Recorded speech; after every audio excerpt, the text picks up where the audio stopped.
In a world where voices are silenced, Please. one man refuses to lie down. It's about how hard you can get hit and keep moving forward. How much you can take and keep moving forward. That's how winning is done. He's been punted not once, 40 years they've been trying. not twice, You couldn't fire somebody if they were horrible, doing a terrible job. but 3 times. You're fired.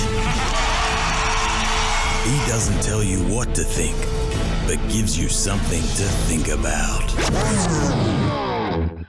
Welcome to the Bonafide podcast with Luke Bonar. And he's not All right, here we go. done Hold your ears, folks. yet. It's showtime. Hey, good morning and welcome to a funny old world in which we live. Lots and lots to talk about. Welcome to episode 97, the live streaming version of episode 97 of the Bonafide podcast with the Millennial in tow. Good morning. Hello. And the boys from the Man Cave joining us a little bit later this morning. We'll hear from Adam McDonald, the vice captain, and once again, our good mate Scotty Phillips with their thoughts on what's going on around the world today. I got a new sign behind me. I know, I was going to say, look at you. I know, but I'm blocking it out. It needs to go higher.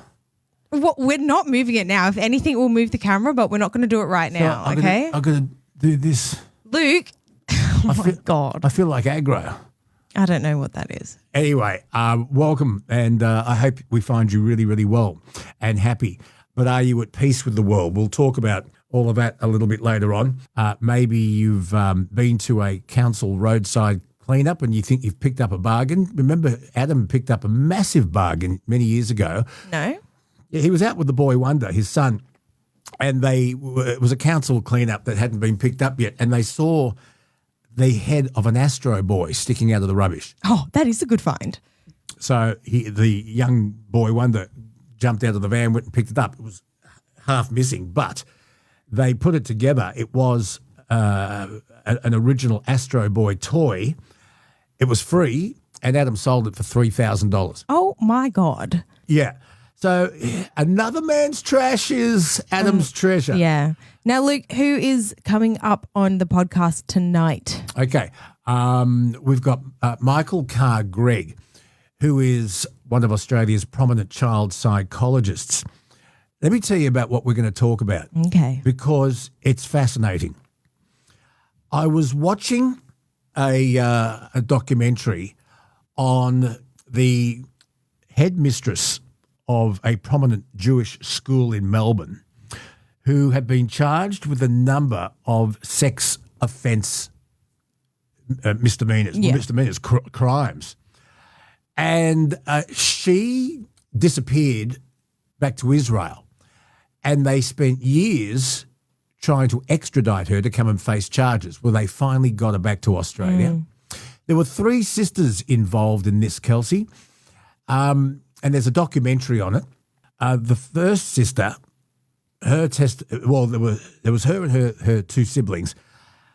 Over a long period of time in court, they gave their evidence. The first sister, this ex-headmistress, and I'll name her in a second, was found not guilty, and they thought, oh, my God, but was found guilty on a number of other charges against the 2 sisters and was then jailed for 15 years.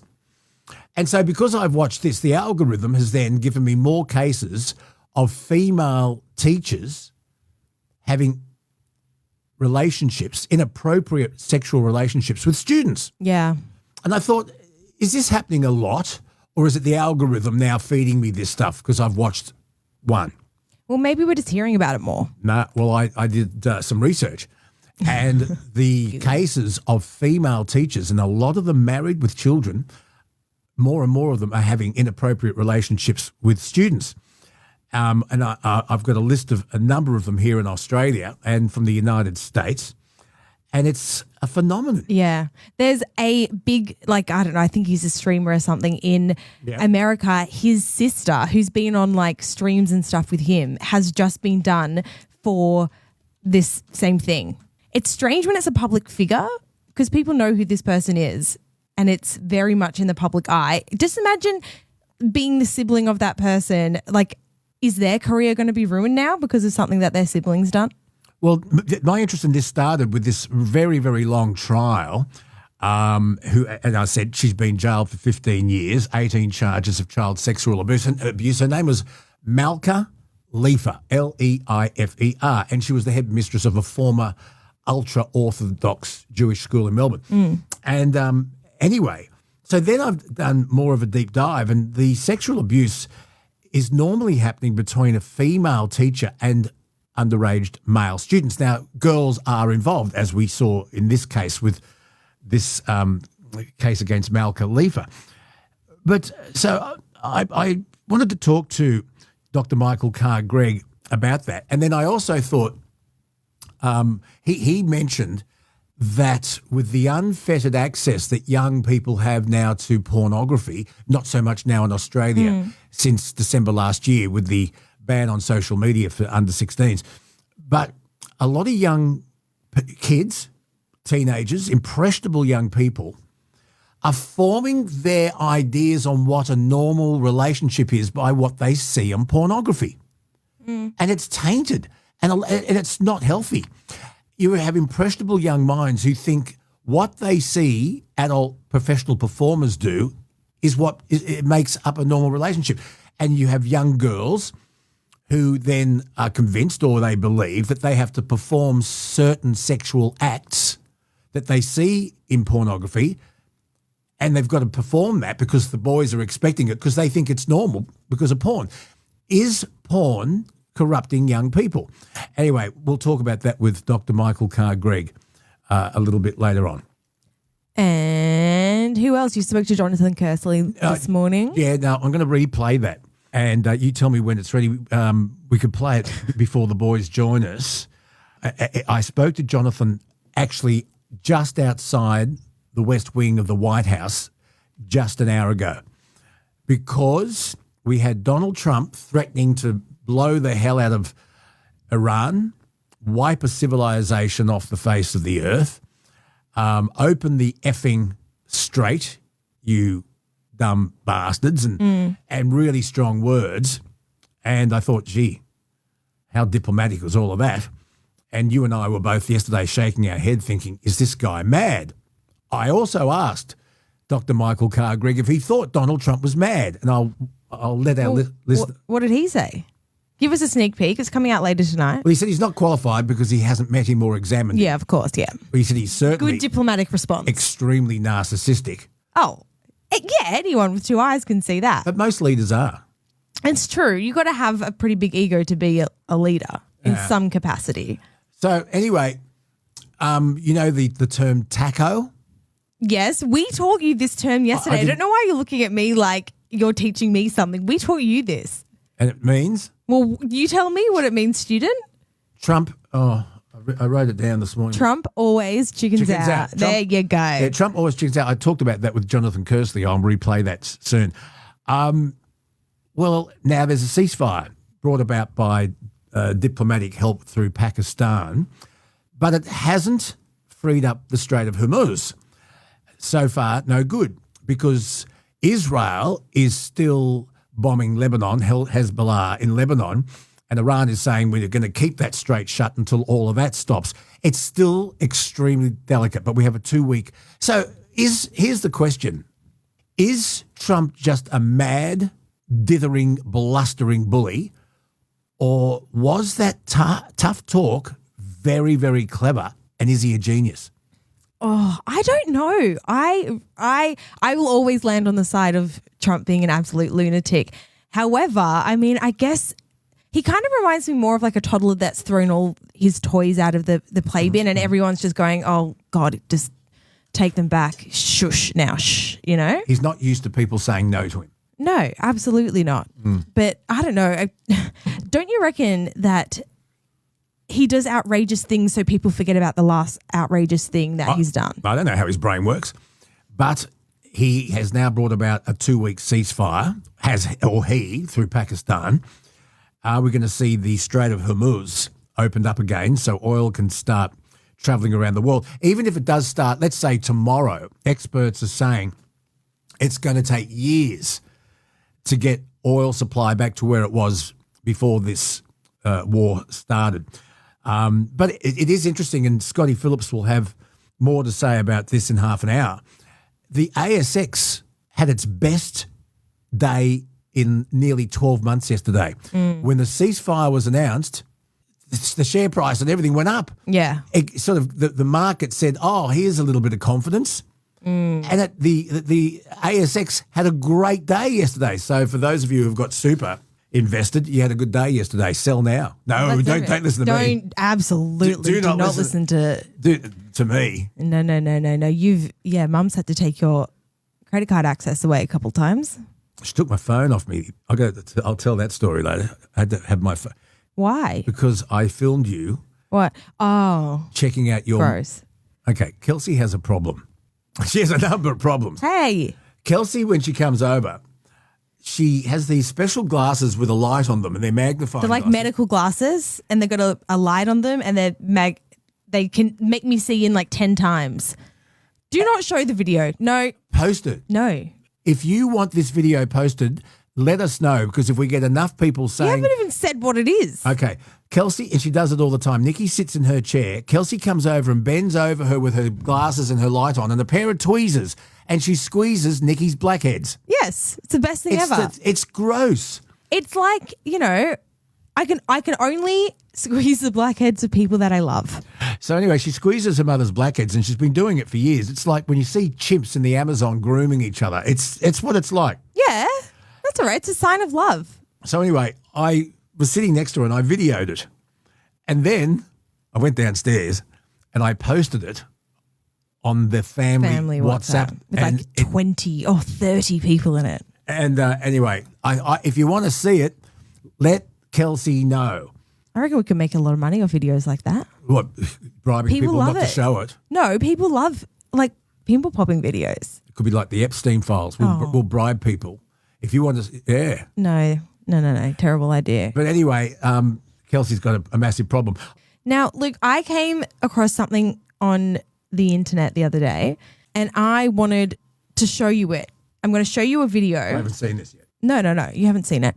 I'm going to show you a video and just keep an open mind about the content, right? Because I'm going to ask you a question afterwards. Okay, are you ready for this? So I'm not going to give you much context. I just want you to watch this and then tell me what you think about it. This is professional, isn't it?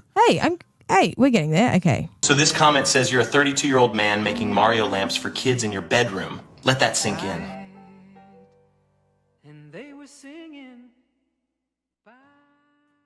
He looks like a pretty nice guy, right? Yeah. Yeah. He looks like he just kind of spends a lot of time in his garage making these like weird lamp things. Mario lamps, right?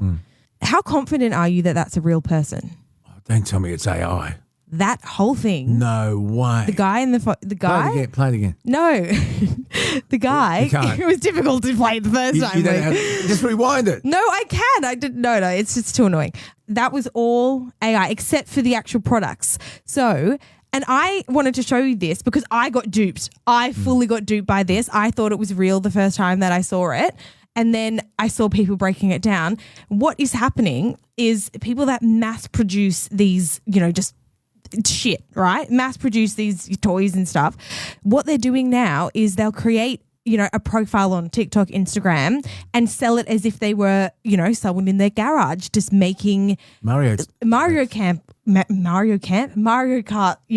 like lamps and stuff. And the AI is getting so good these days. And you'll see profiles like this everywhere across social media at the moment, where it is, even for me, I haven't grown up with AI, but I'm pretty in the know with this technology stuff.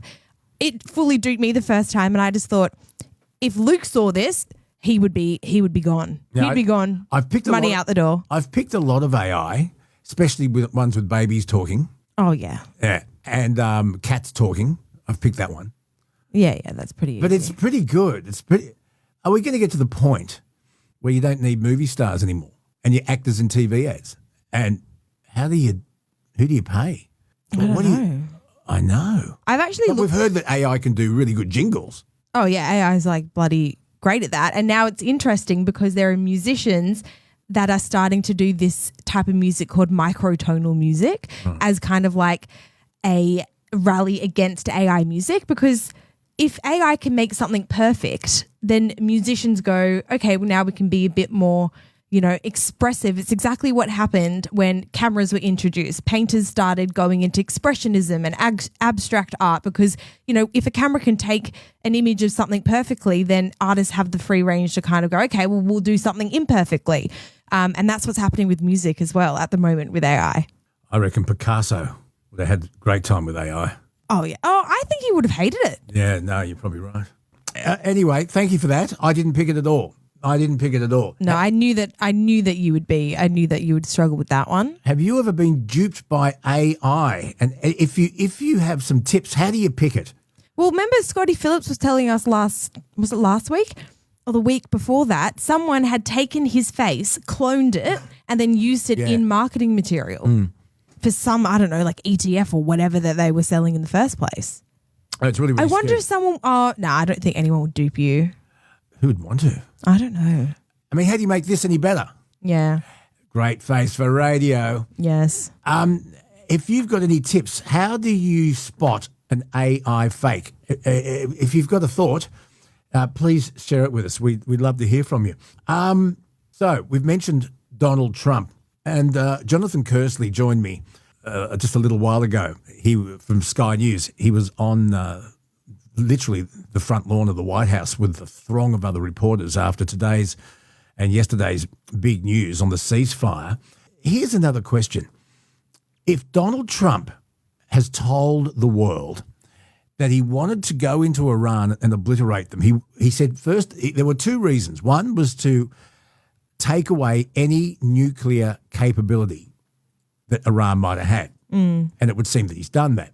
But he said he also wanted to liberate a downtrodden people that had been, massacred by its own government for a long, long time. Nearly 30,000 Iranians killed at the hands of former leadership. If he's that concerned with humanity, why would he threaten to obliterate a civilization? That to me, yesterday, when I was thinking about it, I thought, this has got to be a bluff.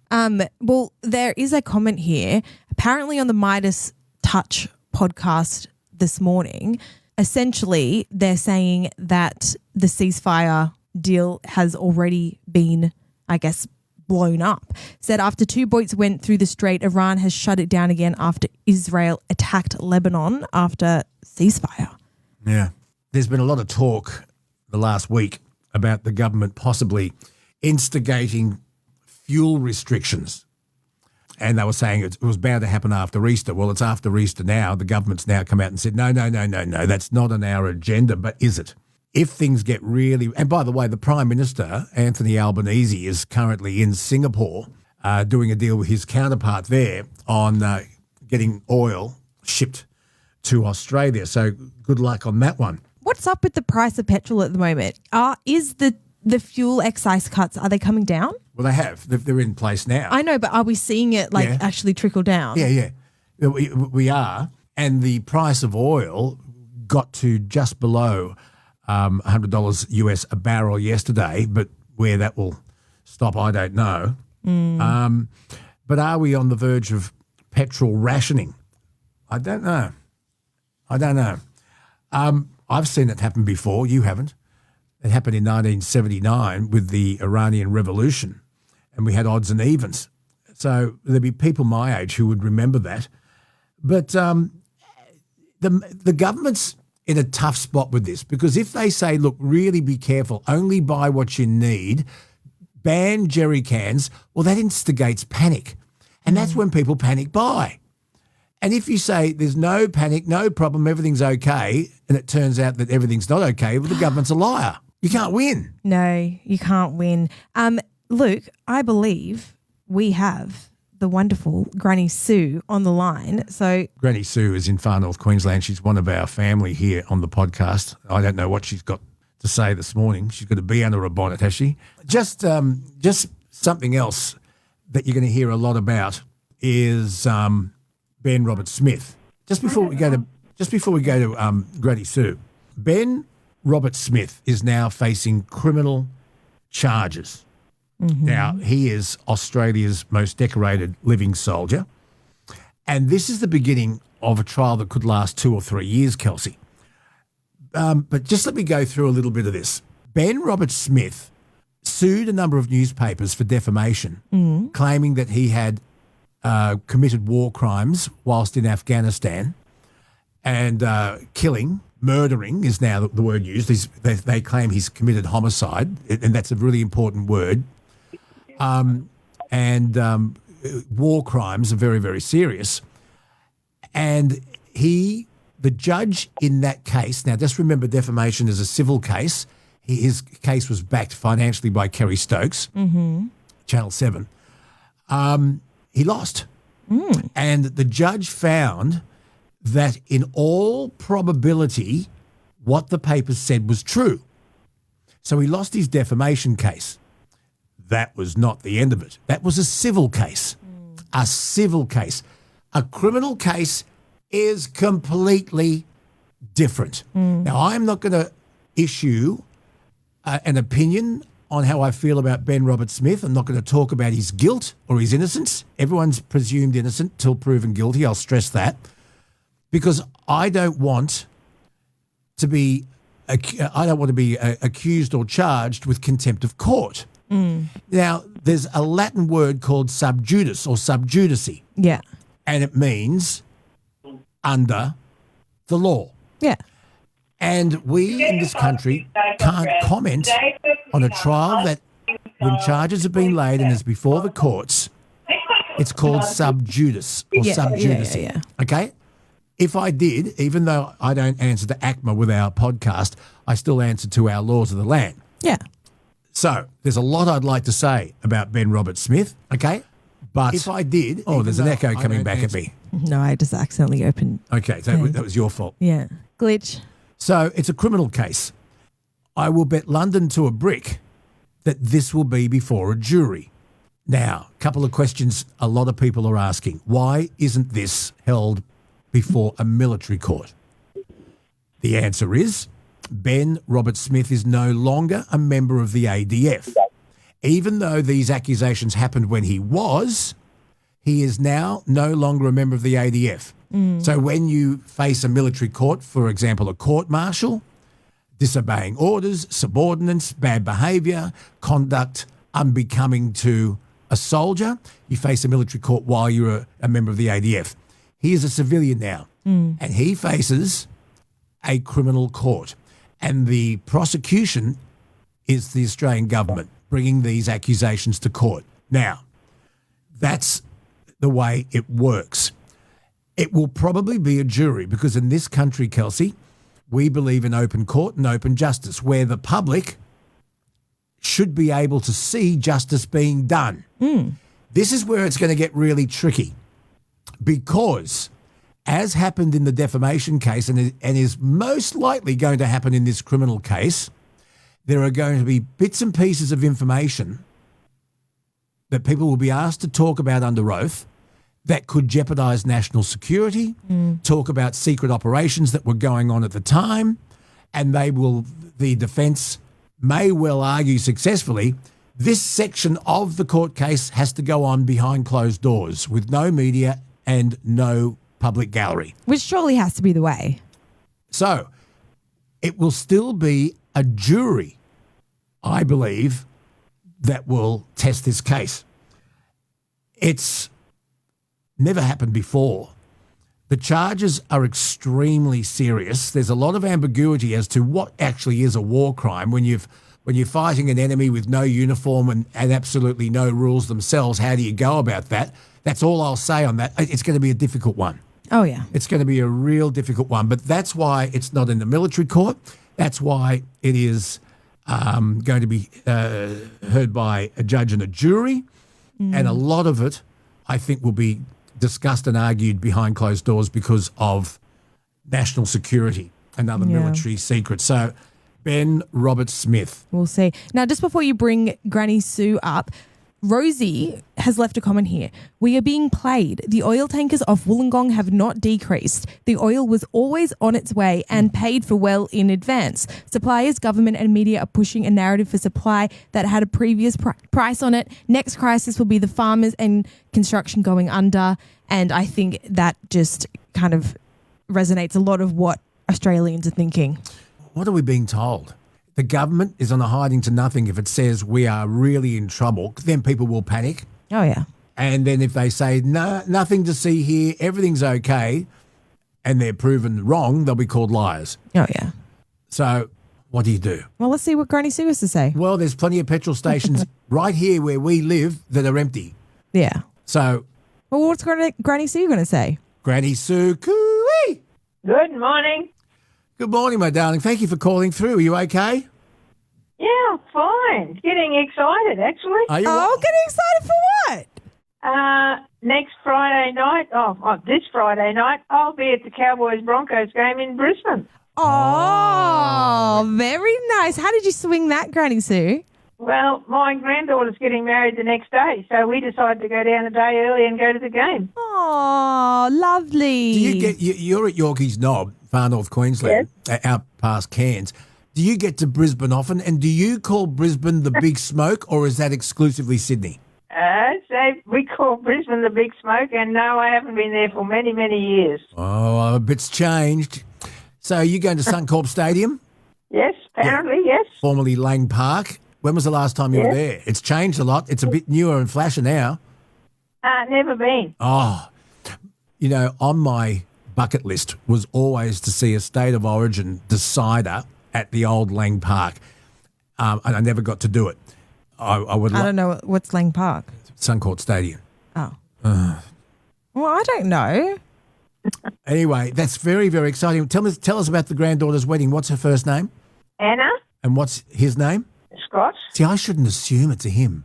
See, I'll get in trouble. No, you won't. The Get off wokies will it. jump on Oh, me. no, you just sensationalise that. Anyway, what's his name? Scott. Yeah, is he a good boy?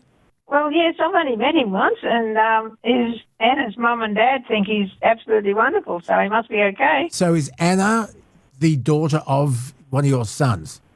Yes, Which one? Which number? 1, 2, or 3? one. Oh, right. She'd be in her 30s now, early 30s. Yeah. 32, I think she is. Yeah. And she's a manager of a big hotel in Warwick and also a paramedic. Well, you must be very, very proud of her. We want to see photos. I want to see you dancing. I want to see you misbehaving. And Okay, and we want a full report when we talk to you next week. You promise? I promise. I've got to take a lot of photos anyway for all the people that can't get there. Yeah. Granny Sue, what's the fuel situation up in Yorkeys Knob? Well, we only have one service station here, and at the moment it's okay. But Really? there is quite a few around that are empty. Yeah. What about the diesel? Plenty of diesel for the farmers? No, not really. No, When is sugarcane season? it's just about to start. Yeah. And you need diesel for all that machinery. Yes. And if they can't get it, well, the price of sugar will go up like everything else, won't it? Well, how about all the cattle stations that can't get their cattle into market, can't fly the helicopters to muster them? What's going to do to the cost of beef? You're 100% right. And I've got a question. And can someone please answer me this? And maybe Peter Curry can if he rings in. Ethanol has Australian sugar in it. Why then? Why is ethanol so expensive? If we grow the sugar, is that a fair question? knows. Is that a fair question? I got no idea. It's a fair question, but I have absolutely no idea. But I can't. They are talking about using more of it because the sugar's here. But I don't really know. Well, Granny Sue, we love you very much. Have fun at the wedding. Have fun at the footy. Who are you going for? Cowboys.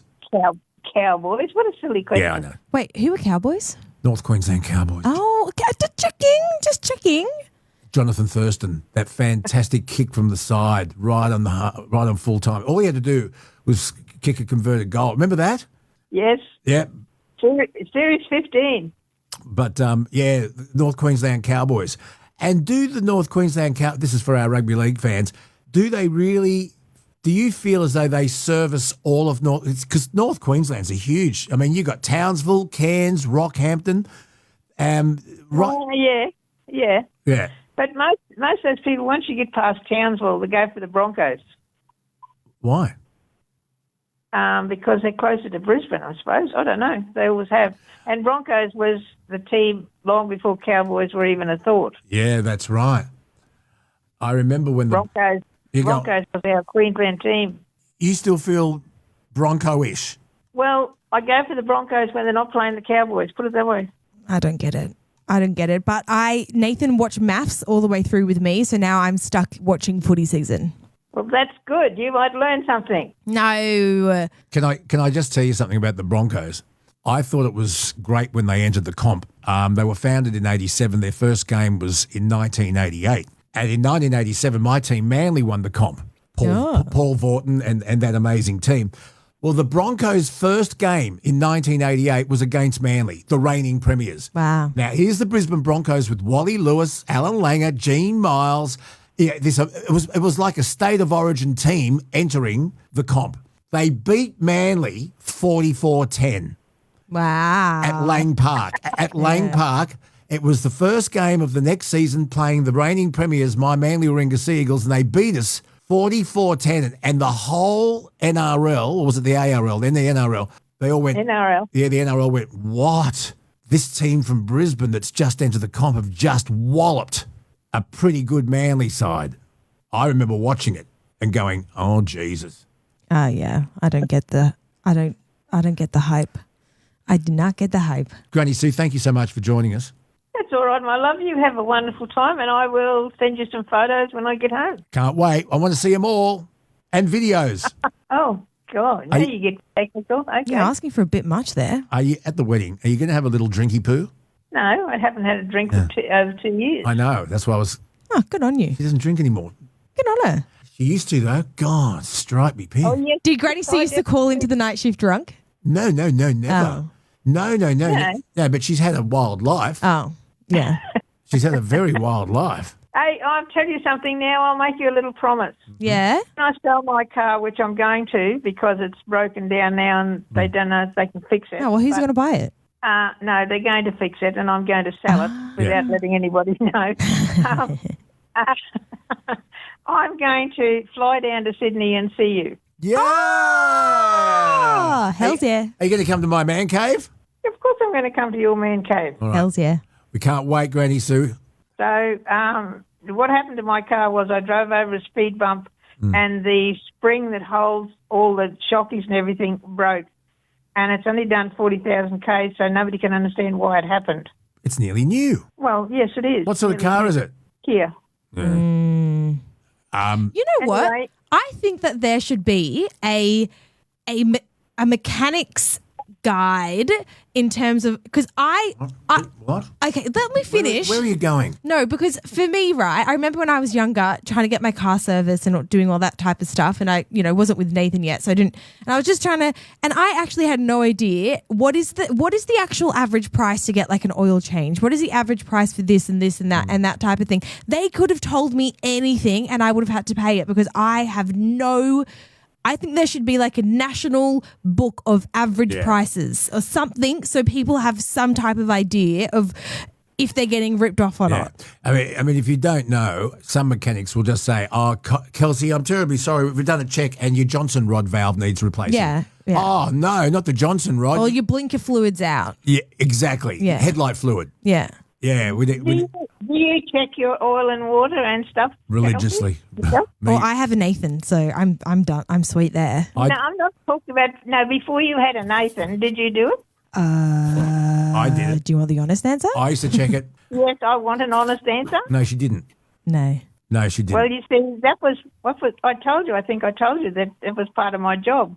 So I do mine all the time, and I've always done it all the time, and I've got a fair idea of what it costs and how much is needed for a service. So I do have a little bit of an idea. Because you've lived a life. The only way you're going to know is by getting out and doing the stuff yourself. Yes, Kelsey. No. Do you know how to change a tyre? Yeah, I know how to change a tyre. Do you? It would take me a while. But I would get there. Granny Sue, this is a topic we can bring up on the Man Cave while you're here. What? Should they teach basic car maintenance at school? Yes, definitely. Yes. Yeah. Life skills. How to make an egg. How to cook an egg. Yeah. Basic car maintenance. It should be taught at school. But everyone belongs to a service now, like the NRMA. That's got nothing to do with it. That doesn't service your car. All it does is take it to the garage. You've still got to get it serviced. That's exactly right. And one of the main things is your cooling fluid and your oil, because cars with low oil will blow up. And you know what? If you follow the manufacturer's directions on oil changes, they'll say, every 20,000 kilometres. That gets you through to the end of warranty. I change my oil 10,000. I honestly have no idea what the hell you're talking about, to be honest. See what I'm talking about? Mine was 10,000 Ks or 12 months. Granny Sue, we're going to let you go. Enjoy your footy, enjoy your beautiful granddaughter's wedding, and we want to see photos, and we want the whole story next week. Oh, no worries. I will talk to you then. Have fun. Bye. See you, my darling. We're going to play some music. No, yeah. Luke, we have a new song for the Man Cave.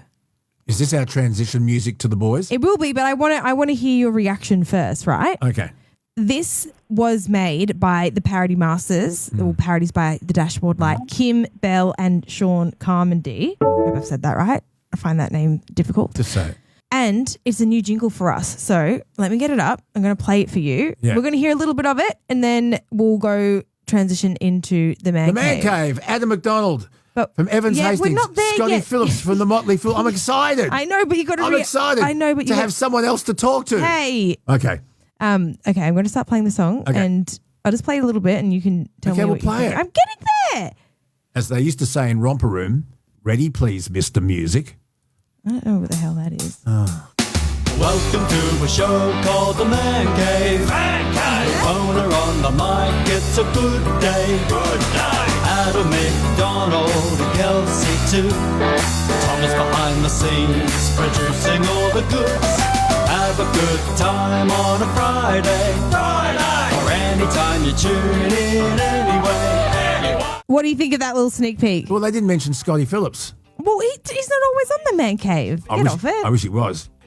We should say Adam and Scotty, we are there, and it doesn't matter because they've both got no hair. Oh my God, you're not making edits of the song after it's already been made. While he drinks from his cup, we're Bonafide and busted, but you let him stick around.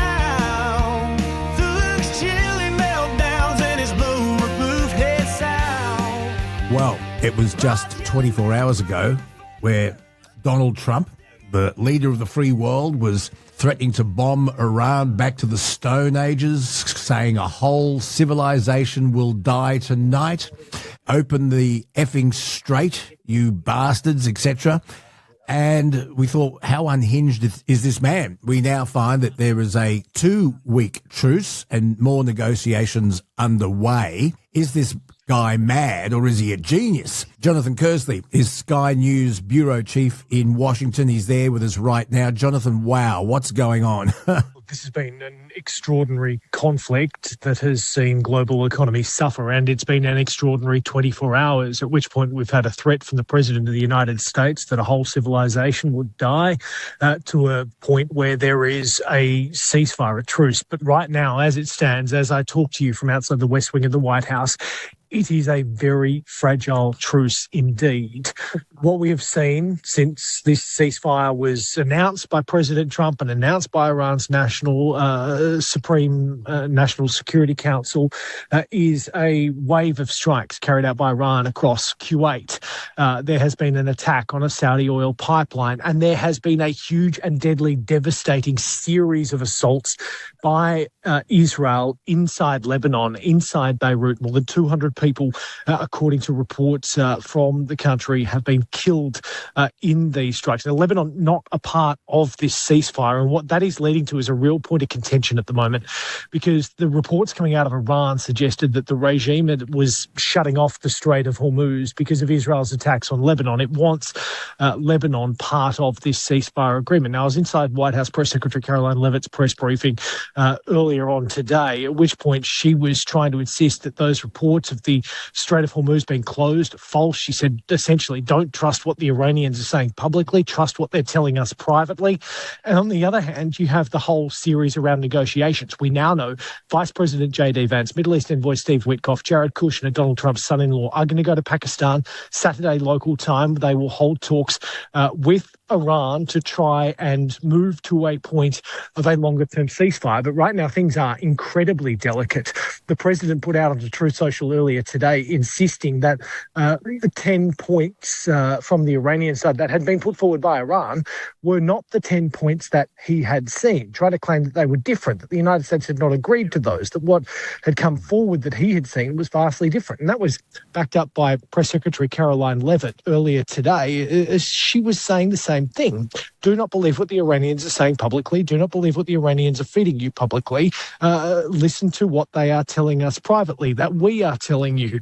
So there is an extraordinary balancing power going on at the moment. It is a public information war as to where the situation stands with the negotiations. Caroline Leavitt had said that the original 10 points had been thrown in the bin. You've now got a situation where Iran's Speaker of the Parliament is saying the United States and Israel has already breached the ceasefire by not agreeing to certain points on Iran's supposed 10 points. There's a lot of discussion about Iran's enriched uranium. How is that going to get out? Where is that going to wind up?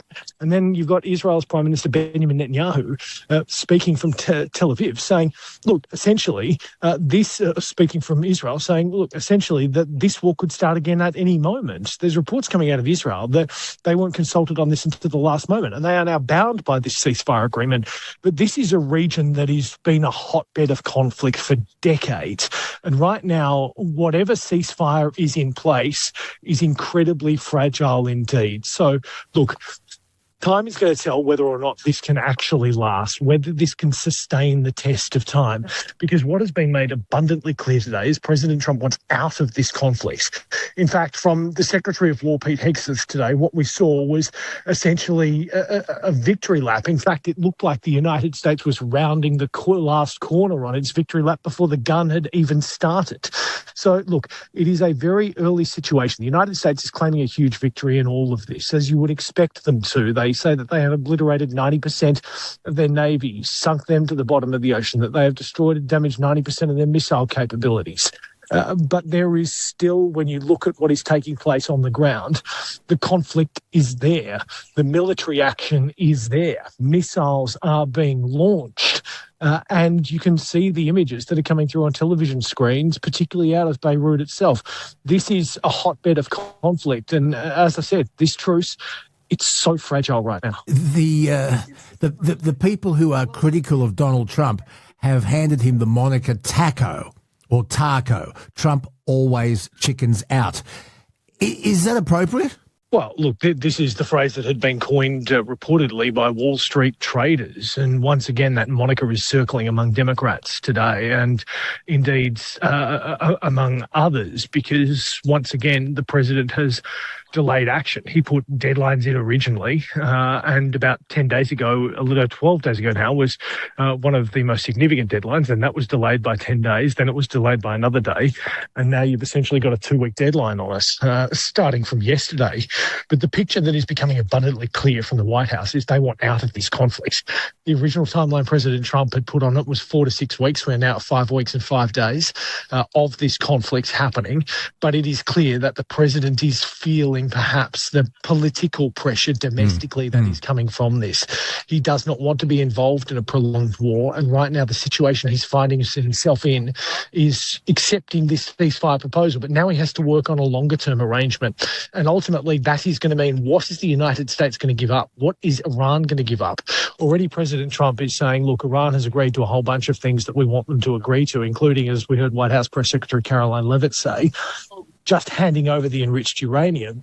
Now, that idea was completely off limits for Iran before this conflict. The White House now trying to say, look, there's been a massive shift in position from Iran and what they're calling a new regime. In reality, it's not a new regime. It's still the family of the Ayatollah in charge. It is Mojtaba Khamenei, who reportedly was the one that signed off on the ceasefire from Iran's perspective. But this is a ceasefire. Any ceasefire is fragile. It can have moments where things could flare up again. It can have moments where it could break. Both sides, you would hope, are trying to find a way to stop this conflict in the longer term. But there are going to be issues and sticking points that are going to be very difficult. Even today, you had the president suggesting that there could be some sort of joint initiative between the United States and Iran to charge tolls to use the Strait of Hormuz. Effectively, the United States and Iran co-owning a piece of water to allow oil and ships out of one of the world's busiest waterways. It's an extraordinary concept. I mean, he put forward this concept the other day at a press conference I was attending where he spoke about this very issue. And now he's talking about a joint initiative with the Iranian regime, a regime that he wanted to cripple, to topple, to change. And now essentially the United States is saying, hey, look, we've completed all of our objectives. We're done. We're moving on. But the situation on the ground is very, very different indeed. Even if the United States does walk away from this, you have to question, what is Israel going to do? Is Iran actually going to stick to the terms of this? What is going to happen to the likes of Hezbollah? What is going to happen to the likes of the Houthis in Yemen, all backed by Iran? Are they still going to be able to be supported by the Iranian regime? I mean, there are so many more questions than there are answers right now. That's understandable, given we're 24 hours into a ceasefire, but this is so delicate. The thing that I've got to let you go. I can hear that you're very busy, and thank you for joining us right outside the White House on this explosive day, if you'll pardon the pun. The thing I don't get is that Donald Trump said his main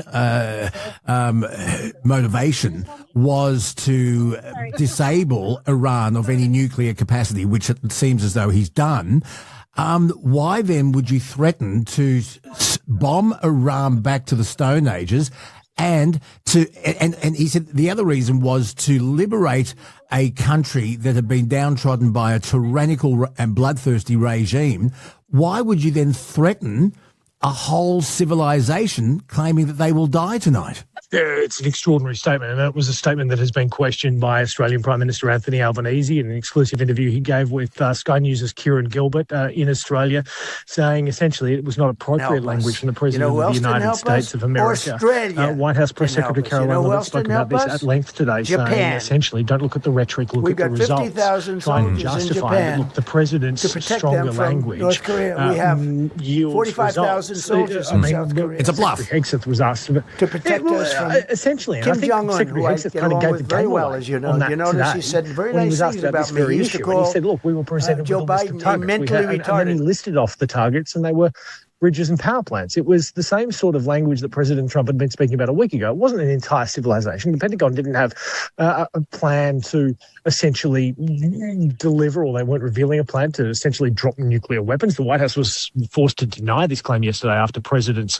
Trump's Truth Social post. And you had Caroline Levitt today once again reiterating that position that the view of the White House is, you know, nuclear weapons should not be used, nuclear war should not be started. The moniker that's essentially been carried down from the days of the Reagan administration and even prior to that.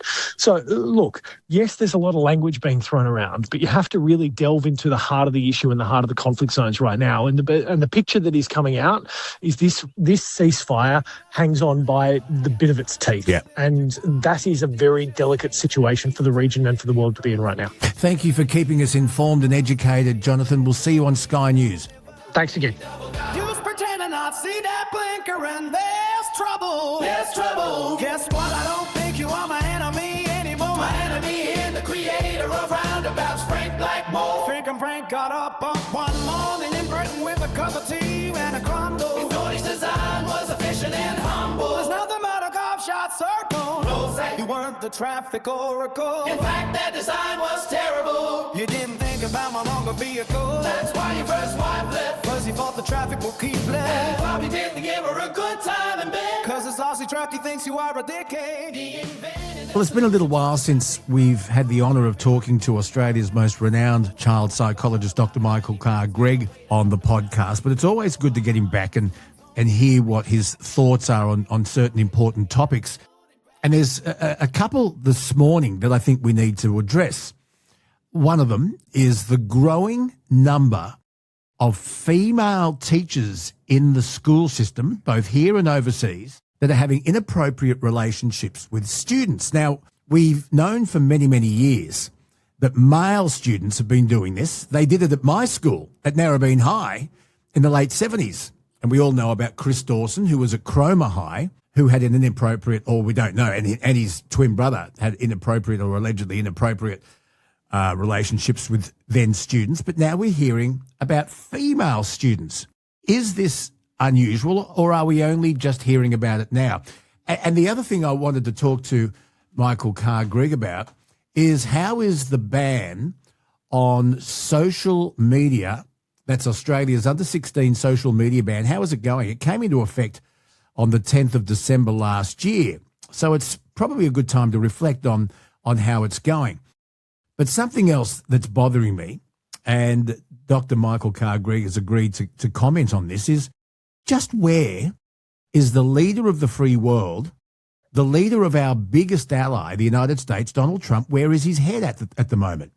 Because he comes out with these, what they call taco tweets, and that is, they call them tacos because Trump is running away from, he makes these threats and then runs away. Is he about to obliterate civilians in Iran? Dr. Michael Carr-Gregg, sorry to give you such three loaded questions on this appearance on the Bonafide podcast, but welcome. Thanks very much. Appreciate it. Always great to talk to you. Let's talk about Trump, because at the time of recording this, we'll find out if his latest threat about obliterating civilians in Iran is actually real or just another threat.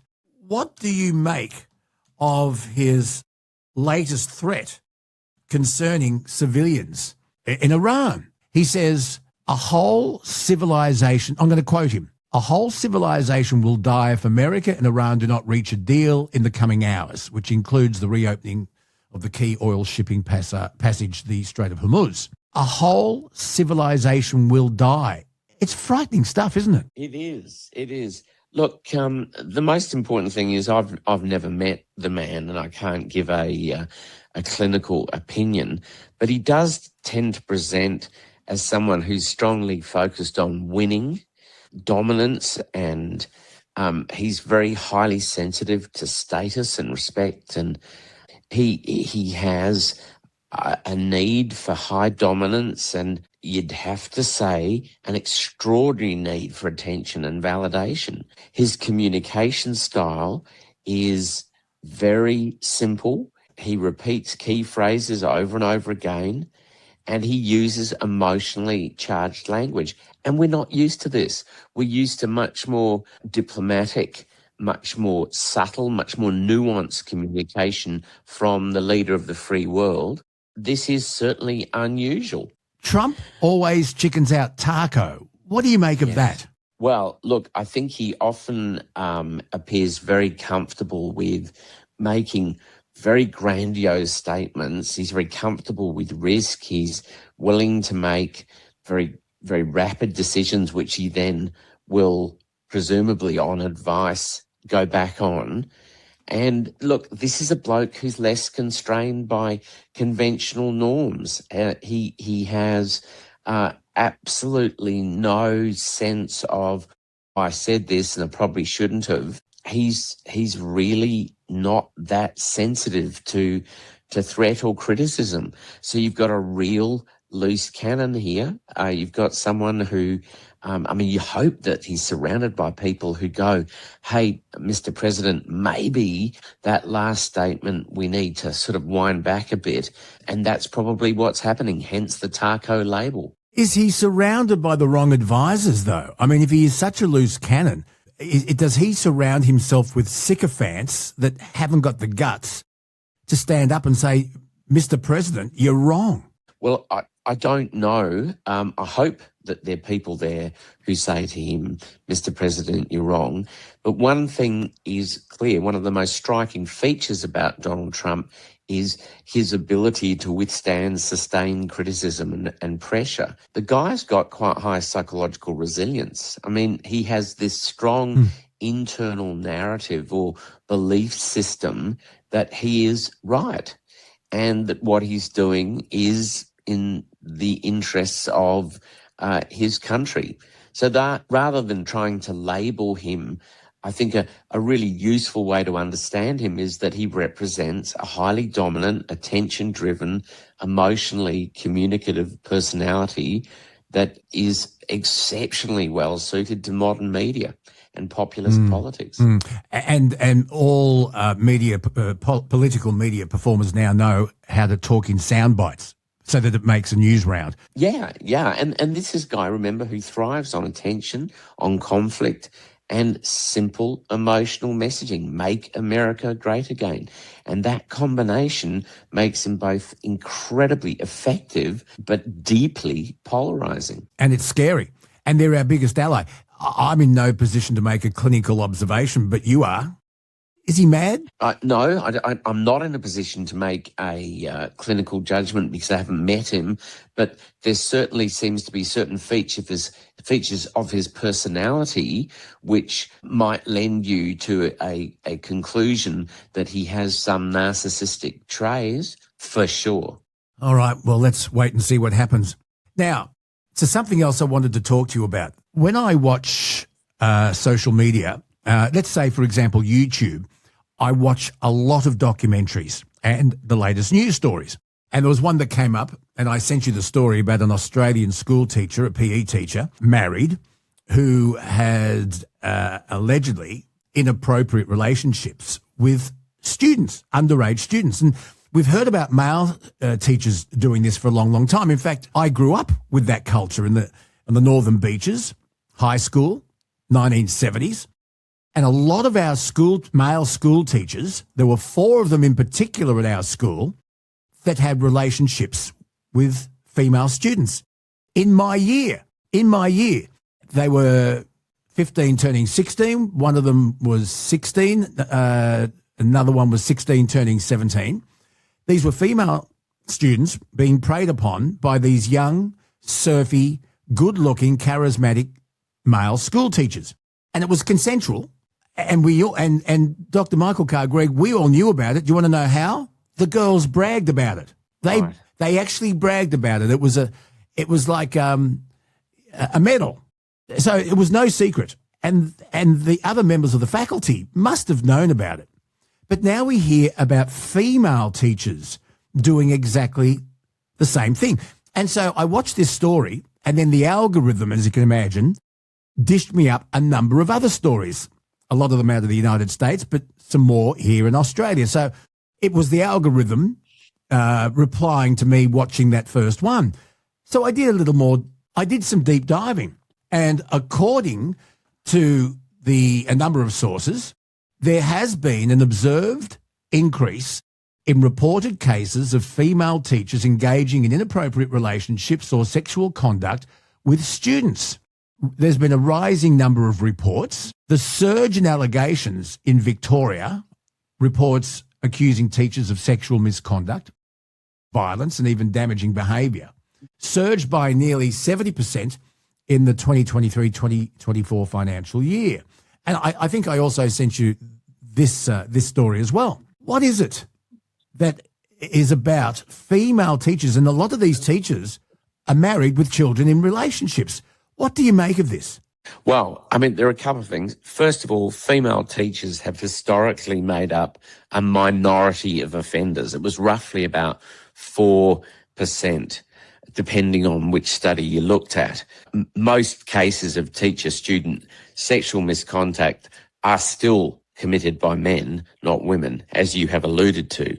The question is, of course, what's going on? Why does there appear to be an increase in this? Well, first of all, there's simply more female teachers. Teaching, especially in primary and junior secondary, is now a female-dominated profession, around 70% in many countries. Right. So that's first of all. Second, reporting has increased. So it's not just the behaviour. We are in a post-Royal Commission kind of Me Too era, and I think schools have stricter safeguarding policies, and the reality is students are much more likely to report. So social media, as you've discovered, exposes these cases very, very quickly. So there is evidence of a steep rise in reports, arrests, and media coverages. No question about it. Not necessarily more behaviour, but more detection. So what I'm saying to you, Luke, is it might have been going on and we just didn't know about it. That's the first, that's an important point to make. What's going on? Why does it happen? Well, I mean, there are lots of different drivers around female perpetrators. One is it almost never starts as abuse. It starts as extra attention, emotional support, grooming. You're different from the others. And then those boundaries blur. So these women have an internal construct of themselves as being much younger than they actually are. And they seem to think that it is okay. They might be lonely in their own relationships. They might have unmet emotional needs. They might have a desire for validation or admiration. And this blurring of the role becomes highly inappropriate and is very destructive to the kids. Yeah, and the grooming process is quite well thought out, isn't it? You might remember we found that there was a female headmistress of a ultra-Orthodox Jewish school in Melbourne, Mal Khalifa, who was found guilty of multiple charges of child sexual abuse, was sentenced to 15 years in prison back in 2023. And that went on for a long, long time because she disappeared back to Israel for a while. It was a real process to extradite her and get her back here for trial. There were three sisters. One, this woman, Mal Khalifa, was found not guilty on 18 charges on the first one, but was found guilty of sexually abusing the two sisters and was hence convicted. But it was interesting watching that documentary and looking at the well-thought-out grooming process. For example, a little pat on the shoulder, then a rub on the back and a hand on the knee, just to test the boundaries. It was quite planned. It is, and it's all about power, access, poor boundaries, opportunities, and every single case is abuse. It's not a relationship. The reality is that we've got a culture which has been sexualizing adolescents for quite some time. There's earlier exposure to pornography. Mm-hmm. There's a sexualized online culture. And there's this blurred adult-child boundaries, even in the media. And this doesn't cause abuse, but I think it normalizes inappropriate dynamics. And that's what's going on. Yeah, I want to talk about the social media ban on under-16s in Australia that came into effect 10th of December last year. But just getting back to something you just said, when you have young, impressionable brains and minds watching unfiltered pornography, it was quite easy to go to a porn site, just say that you're over 18 and bang, you're in, and you would watch this pornography. And I wonder, I don't want to put words in your mouth, but I'm asking you, do you think that that unfettered access to pornography became what these kids thought was a training ground or a learning ground on how to behave sexually and then normalize that behavior? For example, if you've got two young kids, 14, 15, I don't care, developing teenagers who watch porn and they watch enough of it, do they then think that what those actors are doing in that pornography is normal and to be expected from each other? Well, undoubtedly. And it's performance. It's not anything to do with love or intimacy or consent or safe sexual practices. It's cartoon sex. But it has become the lead sex educator in Australia for our young people. And it has normalised, sanitised and glamorised a whole range of sexual practices which hitherto we, certainly in my generation, never even knew about. So you're absolutely spot on. We must address this issue and we need to find something that counters this sex education through pornography. And so far we haven't. The age of consent in Australia is 16 years of age in most states and territories. The age of consent in South Australia and Tasmania is 17. And sexual activity is only legal if it's voluntary, informed and consented to by both parties. But what about the defence by these teachers who pursue sexual relationships with students, that the student was over the age of 16 or 17 and it was consensual? As a parent, if I send my child to school, they're there to be educated. They're not there to be preyed upon. But that's me, and I'm an old-fashioned old fart. But should it be absolutely illegal, no matter what the age of the student, should it be illegal for a teacher to have a sexual relationship with a student? Even when the age of consent is 16 or 17, there are strict laws about power imbalance. So it is illegal for an adult to have sexual contact with a person under 18 if they are in a position of authority or care, such as teachers, coaches, youth workers, or employers. So a teacher having a relationship with a 16 or 17-year-old student is illegal across Australia, and I'm delighted to tell you that there are people who have been prosecuted and are now sitting in jail because they did it. So when a female teacher has a sexual relationship with a male student, one of the arguments is, once again playing devil's advocate because I need you to explain this, is that how could it have been rape if the male child student has an erection? Isn't that proof that he was aroused and therefore enjoying it? What are your comments about those arguments? Well, I think, first of all, it's power imbalance. That's what it comes back to. So I think that when a female adult is sexually manipulating a younger person to have a physiological response, that is still rape, from my point of view. I think the law would say the same thing. It boils down to the age of consent. The power imbalance is the thing that you have to focus on. If these people are younger, if the boys are younger than the teacher, which is almost always the case, it is a power imbalance, it's illegal, it's rape. End of discussion. That's what the law says. When I was growing up, I had a mate whose father had Playboy magazines, and that was it. Now with the internet, and maybe that's changed since December last year, but you're watching this pornography, and if that's their first education into sex, it concerned me that one, the young kids would think, oh, that's normal, and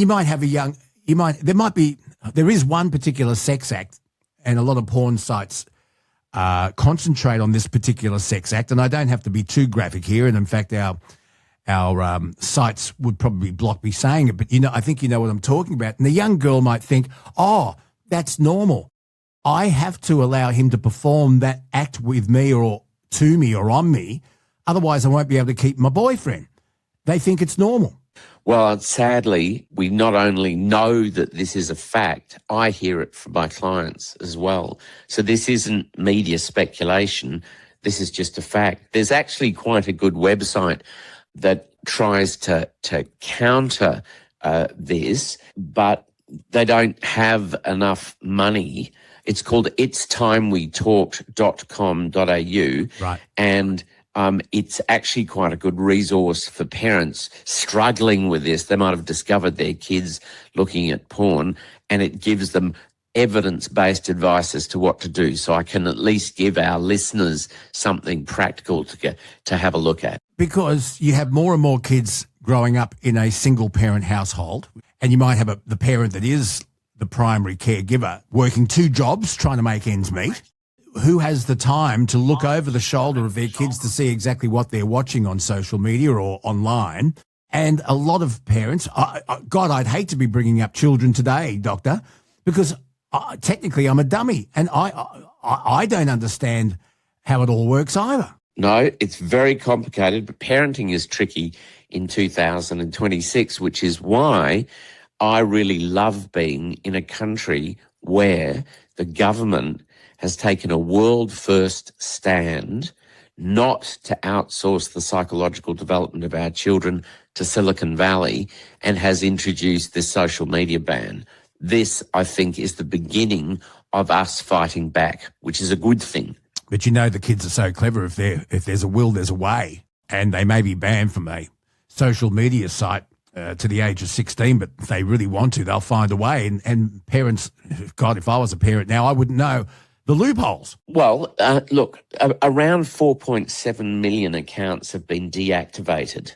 A lot of the platforms like Snapchat and TikTok have seen dramatic drops in usage. So one thing we can say, it's too early to declare it a success, but the ban has disrupted access and forced some behaviour change. We know that there's still some kids on social media despite the ban, and we know that it's still relatively easy to circumvent age checks. Overall, we're seeing a slight decline. We need to make it greater, and the E-Safety Children's Commissioner, Julie Inman-Grant, is looking at fining these companies $49.5 million per breach, and that's actively being pursued now. And I think there needs to be greater responsibility on the social media companies to make sure that these circumventions are found and dealt with. Last month in Los Angeles, a jury found Meta, which is the owner of Instagram and Facebook, and Google, owner of YouTube, liable for negligence. It was a landmark social media addiction lawsuit, and the jury determined that the companies deliberately designed their platforms to be addictive and that it caused mental health harm to a young user. Your reflections on that result? Well, I was delighted that the action was brought in the first place. And it's very significant, not just for tech companies, but for how we understand responsibility for young people's mental health in the digital age. What the court found was that Meta knowingly designed features that contributed to harm. They failed to act despite evidence of harm. And just in case anyone didn't know, my opinion is that these companies have the ethics of a cash register. Yeah. And so this reframes social media from just a sort of benign platform to, no, we're a product and they use us and they use our children, and their algorithms and their designs and their notifications are all active agents shaping the behaviour of our children. And in legal terms, that opens the door to product liability style arguments. So we now know that platforms are addictive and designed to be addictive and harmful. Let's see what happens next. Yeah, it's funny. Yeah, the lawsuit focused on addictive design features, and they named infinite scrolls, autoplay, and constant notifications. And the lawyers argued they were designed to hook young users, which led to anxiety, depression, and all sorts of other psychological issues. I wanted to talk about gambling for a second, because when I was following this case, I thought about a lot of the online innocent-looking games that kids were playing, and to get to the next level, so to download the game and play the game was free, but to get to the next level easier with clues or different steps, you had to get a credit card and pay for the next step in the child's game. Now, do you think that that's a form of gambling? Oh, for sure. And this type of gambling is one of the fastest growing and most under-recognised public health issues we're facing. It's not just about betting anymore. It's about a digital environment that is increasingly designed to hook these developing brains. And we're seeing more young people being exposed to gambling earlier than ever before, way before the legal age, often via these games, these apps, these crypto platforms, these accounts, skins betting in someone else's name. And the line between gaming and gambling is now being blurred. And I'm really pleased that the federal government has announced over the weekend some significant steps to try and reduce the exposure of young people, particularly through sport, to this online betting. I was watching free-to-air news this morning, And the focus on two of the channels was this Gather Round Football, Adelaide Football Weekend, which is coming up. And they hooked that they were going to cross to Adelaide for the latest, and then there was an online gambling ad. At the end of the segment, there was an online gambling ad, and this was in breakfast TV. Now, those ads don't affect me. I don't gamble. It's one of the few vices I don't have. However, it was in breakfast TV, and it was an ad for an app where you can gamble. And they were saying our app's the best. The other ones let you down. Other ones are slow. Other ones are slow to pay. You can have multis. Just push these buttons. And it was around the Adelaide Football Gather Round sports segment in breakfast television. Well, look, I think what you've raised is so serious. We need to have conversations at home about odds and risks and manipulation. We need gambling literacy at school like we do for drugs and alcohol. We need to teach these kids how these systems are designed to hook them in. At a systems level, we need much stronger regulation of advertising. I reckon you could line up 1,000 of your listeners and there wouldn't be one that would say that what you saw on breakfast television today is Australian, is acceptable, and shouldn't go, because I reckon everybody would agree with you. But I'm playing devil's advocate.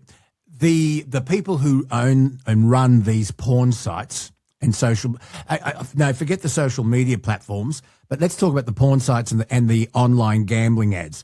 They would claim we make it very clear that it's for over 18s only. In fact, on the gambling ads, there's a warning. How much are you really losing? If you need help, call this number. They would say we are concerned. Look at the warnings we now broadcast. Yeah. We've put a casino in every teenager's pocket, and now we're acting surprised when they can't walk away. I mean, give me a break.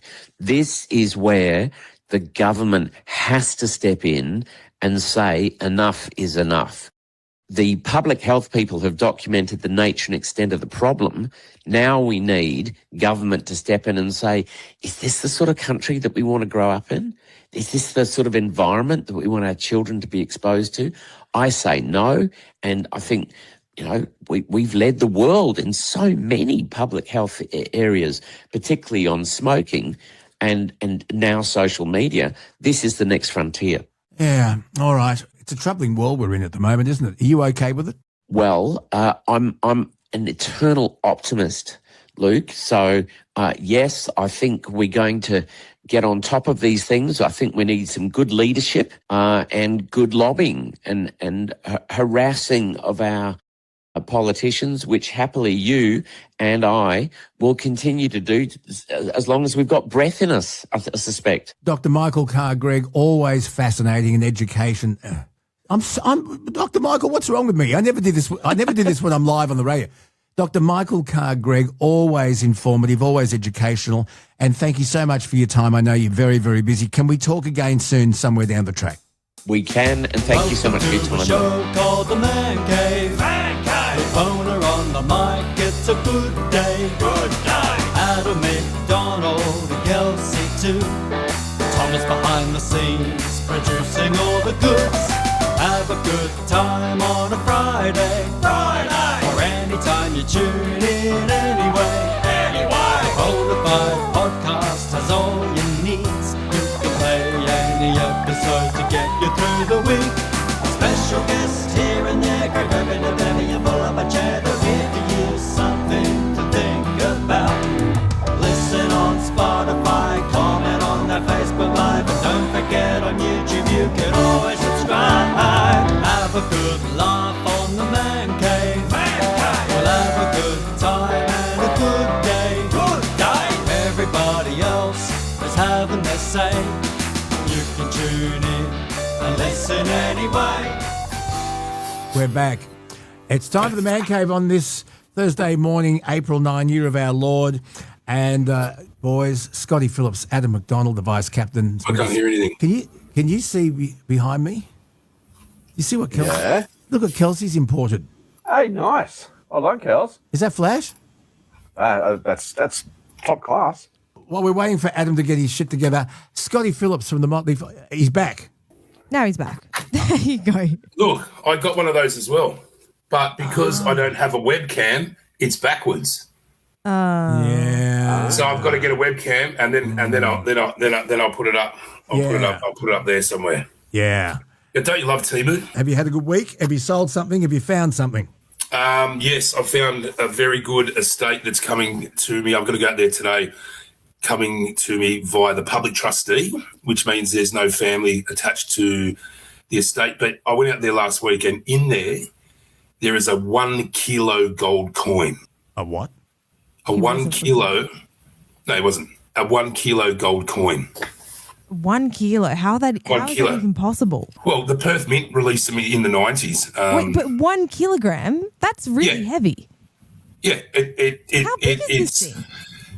Probably the size of my palm, which is probably the size of your head, Kels. Oh, okay.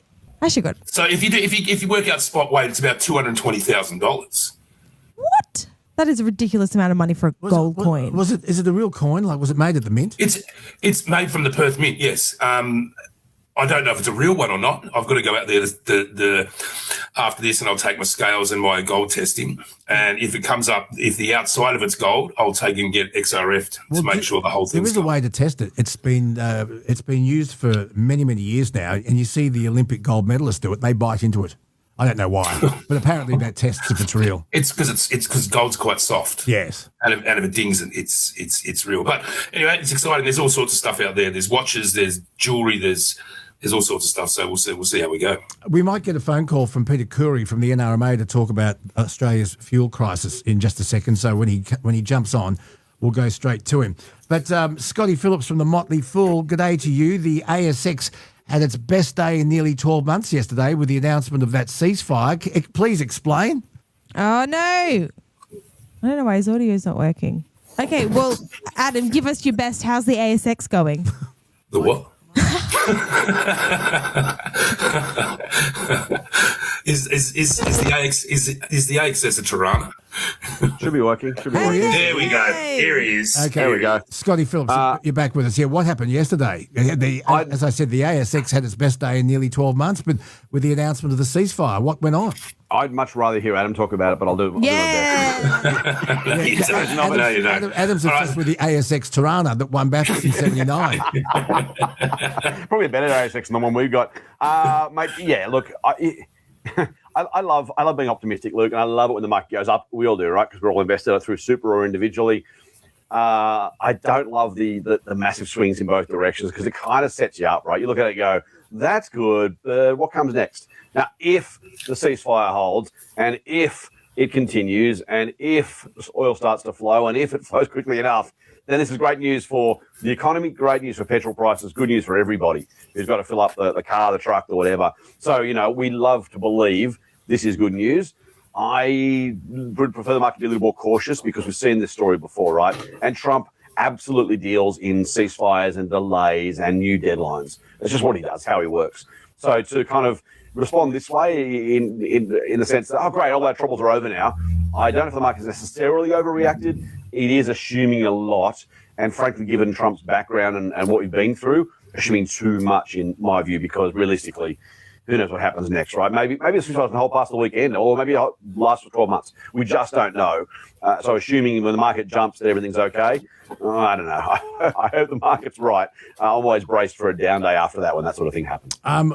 My full chat with Jonathan Kersley, who is the Washington bureau chief for Sky News, I spoke to him from the White House, and you can imagine the media scrum there this morning. He said that even the American public is still sceptical. He said that the ceasefire is very, very temperamental. And that while Israel still is sending bombs into Lebanon, fighting Hezbollah, and you've got the Houthis, you've got so many factions going on in the Middle East, it could all go to shit just like that. And we still have the Strait of Hormuz closed. So the thing that I asked Jonathan, I said, the thing I don't understand, and I want you both to jump in here, when Donald Trump was threatening to wipe out a civilization yesterday, and you know how diplomatic he can be on his tweets, open the effing strait, and wanting to wipe out civilizations. He said there were two reasons for going into Iran.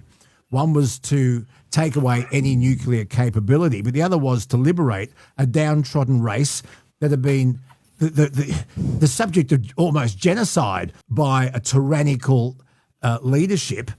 So what's he doing about wiping out civilizations and sending a civilization back to the Stone Age if he's concerned about humanity?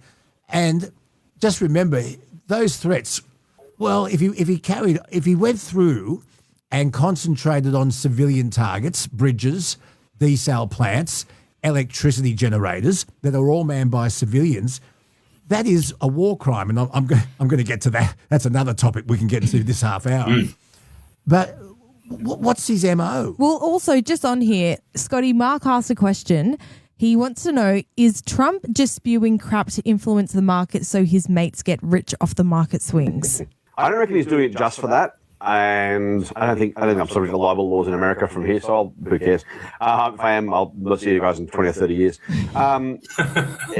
Every time there's a big announcement, there is reports of someone making big trades to benefit from that announcement minutes, hours before the announcement happens. And it's happened repeatedly, 4, 5, 6 times over the last 18 months.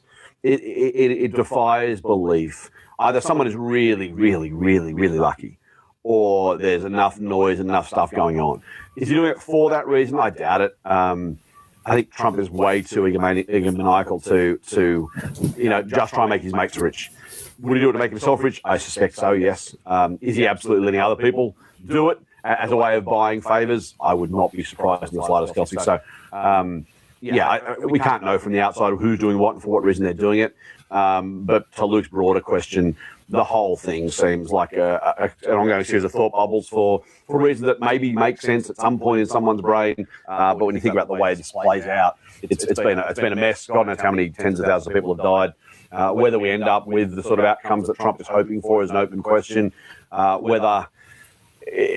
your point, look, we won't go to the war crimes necessarily, but even just strategically, who was allowed to have nuclear weapons and who's not? Who decides those things? Is it just the biggest guy in the room? It seems like it. Yeah. So that's exactly what's going on, because other countries, tens of countries, have nuclear weapons and nuclear capabilities, but Iran is the target here. Happens to be the Middle East, no surprise there. Venezuela and Iran at Trump's the first two big forays overseas in this term happen to be large oil exporters. I mean, you don't have to be that cynical to kind of join those dots, including, as you say, Kelsey, those who are making massive amounts of money before or by placing trades just before these announcements are made. Yeah. What you've got to realise, what do I think about this lunatic Donald Trump is, like, he was a billionaire hotel owner, he's been bankrupt a couple of times, and now he's the president of the United States. No matter what you think about this guy, he can negotiate. Like, he's obviously all this stuff that he puts out on Twitter, and it's all smoke screens. Like, when he sits in a room and he talks to people about what he wants, he's a absolute master negotiator. You cannot deny this. And a manipulator, and I'll guarantee you all this shit about I'm going to blow him up, I'm wipe them out. Bluff. It's all a smoke screen. Bluff. It's all bluff. It is. It's all dick swinging, chest beating, poker playing. That's right. It's rubbish. He will get what he wants because he knows how to negotiate. Yes, I asked Jonathan Kersley that. I asked renowned child psychologist Michael Carr-Gregg, is he mad or is he a genius? And it's a fine line between the two, isn't it? It's very fine. Very, very fine. It's also, too, when you've got the beautiful thing about the US from Trump's perspective is he's got what other presidents have not used, which is, the old talk softly, carry a big stick. Trump's decided to talk loudly and swing the big stick. And that's from an outcomes perspective, to Adam's point, if you're prepared to say, I no longer believe in diplomacy, I no longer believe in friendships, I no longer believe in allies that have anything more than mercantile benefit for me, and I'm going to run the world that way, you can do it. And that's I think the biggest dislocation is other US presidents for decades have said, we want to be part of a global community. We're happy to lead that global community. We will stand by standards. We will have what we were all kind of raised to do in terms of, what friendships and loyalty and allyship meant. And Trump's gone, actually, no, the whole thing's out the window. And to Adam's point, the negotiation, here's, the deadlines and then the extension of the deadline. How many times have you talked about that over the past 15 months? It's genius. Right? And now you will break things doing it. So when we say it's genius, I agree with you, Adam, to some degree. But the US's benefit is it doesn't have to rely on anybody else, at least for now. But if it wants something at some future point that may have been otherwise done as part of a general... I mean, Australia has long said, look, we're deputy sheriff in the area for all the reasons that's a terrible phrase, because we felt like, okay, we have this allyship with the US, we have this alliance, we will do these things because we're part of this and we're going to rely on each other and we're going to trust each other to do what we want. Trump's blown that whole thing up.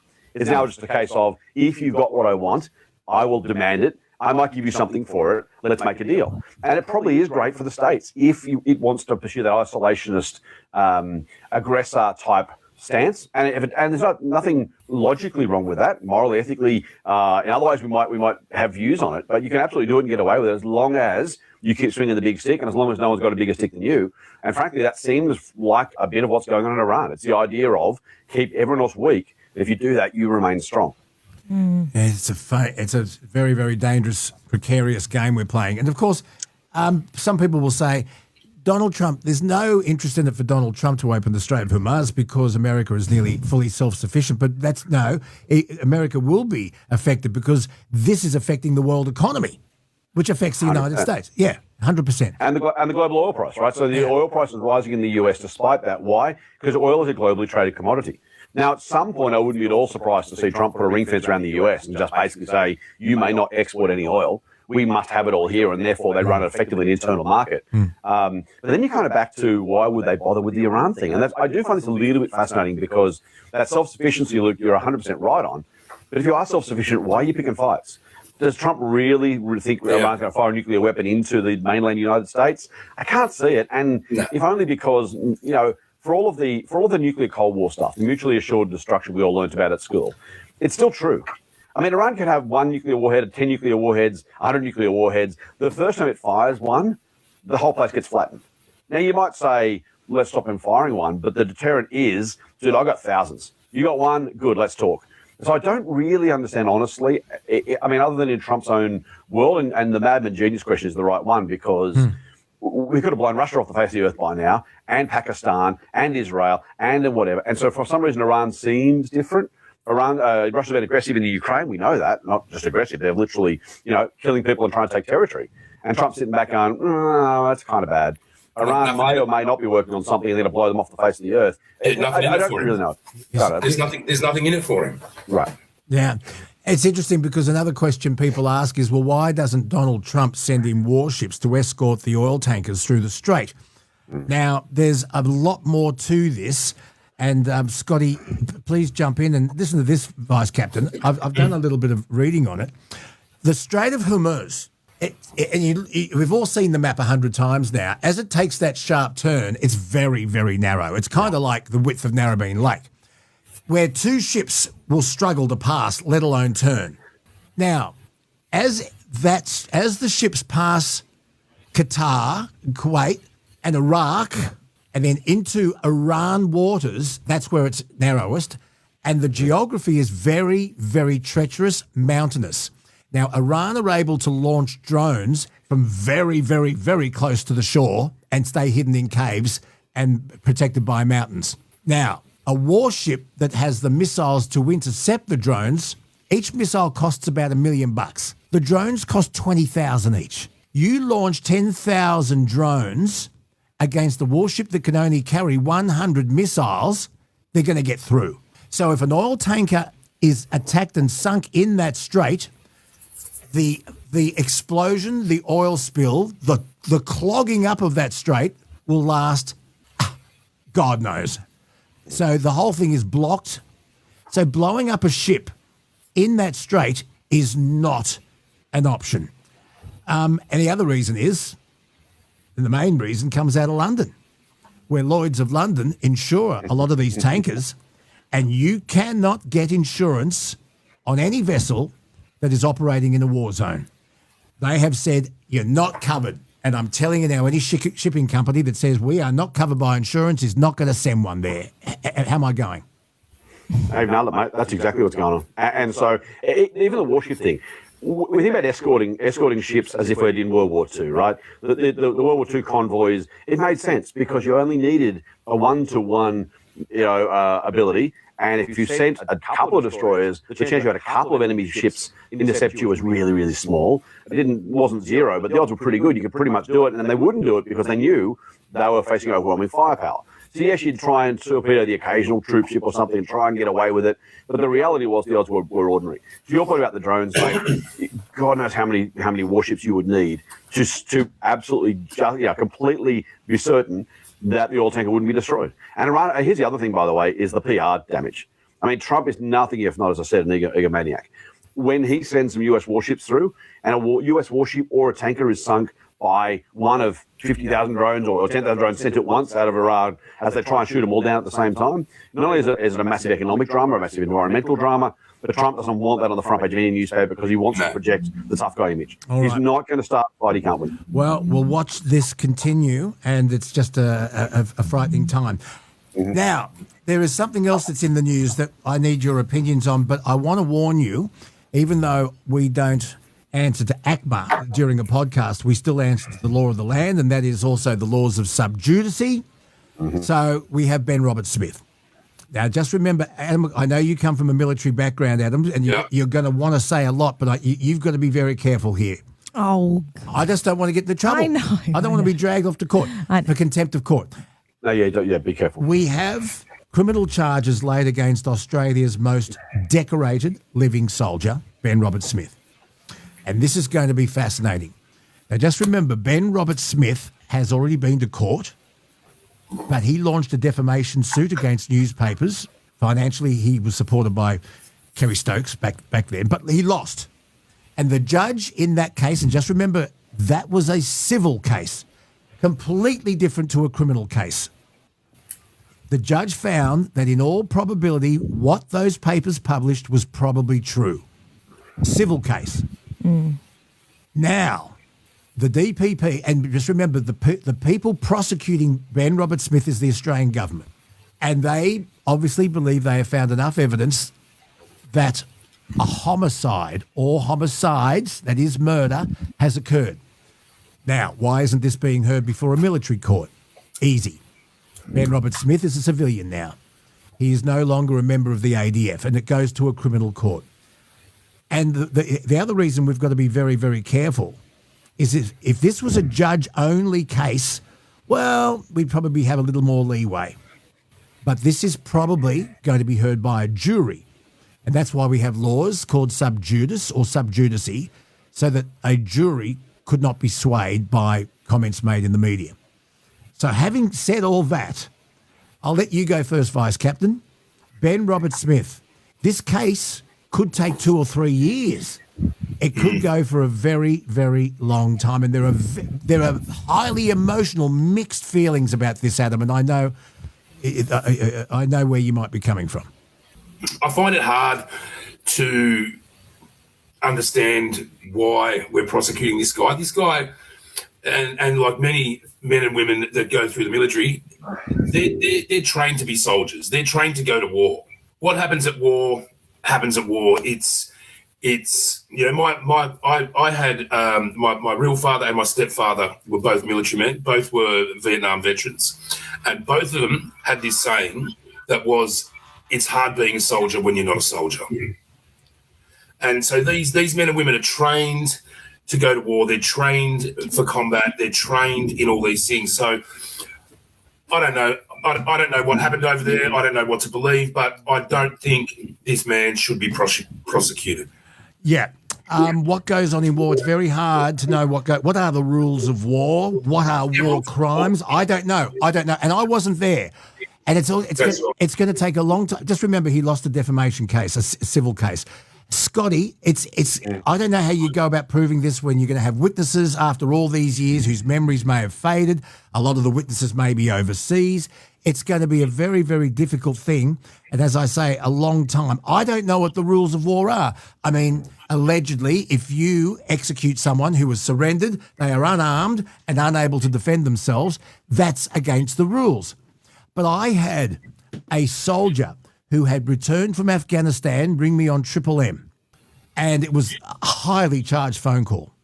And he said he was there with his unit, and there was a young boy could not have been more than 10 or 11, walking towards them with some goats or some sheep. And he was walking, and they had those high-powered binoculars. And as he was getting closer and closer, they saw that he had explosives strapped to him. They warned him to stop. He kept coming towards them. They warned him again. He kept coming towards them, and this soldier said, I shot him dead. He was not in uniform. He was a young boy. Jesus, how do you live with there's this? There's so many levels there. How are you communicating to this kid to stop? He doesn't know your language. You don't know his. All right. And what's just the big one for me, Luke? Sorry.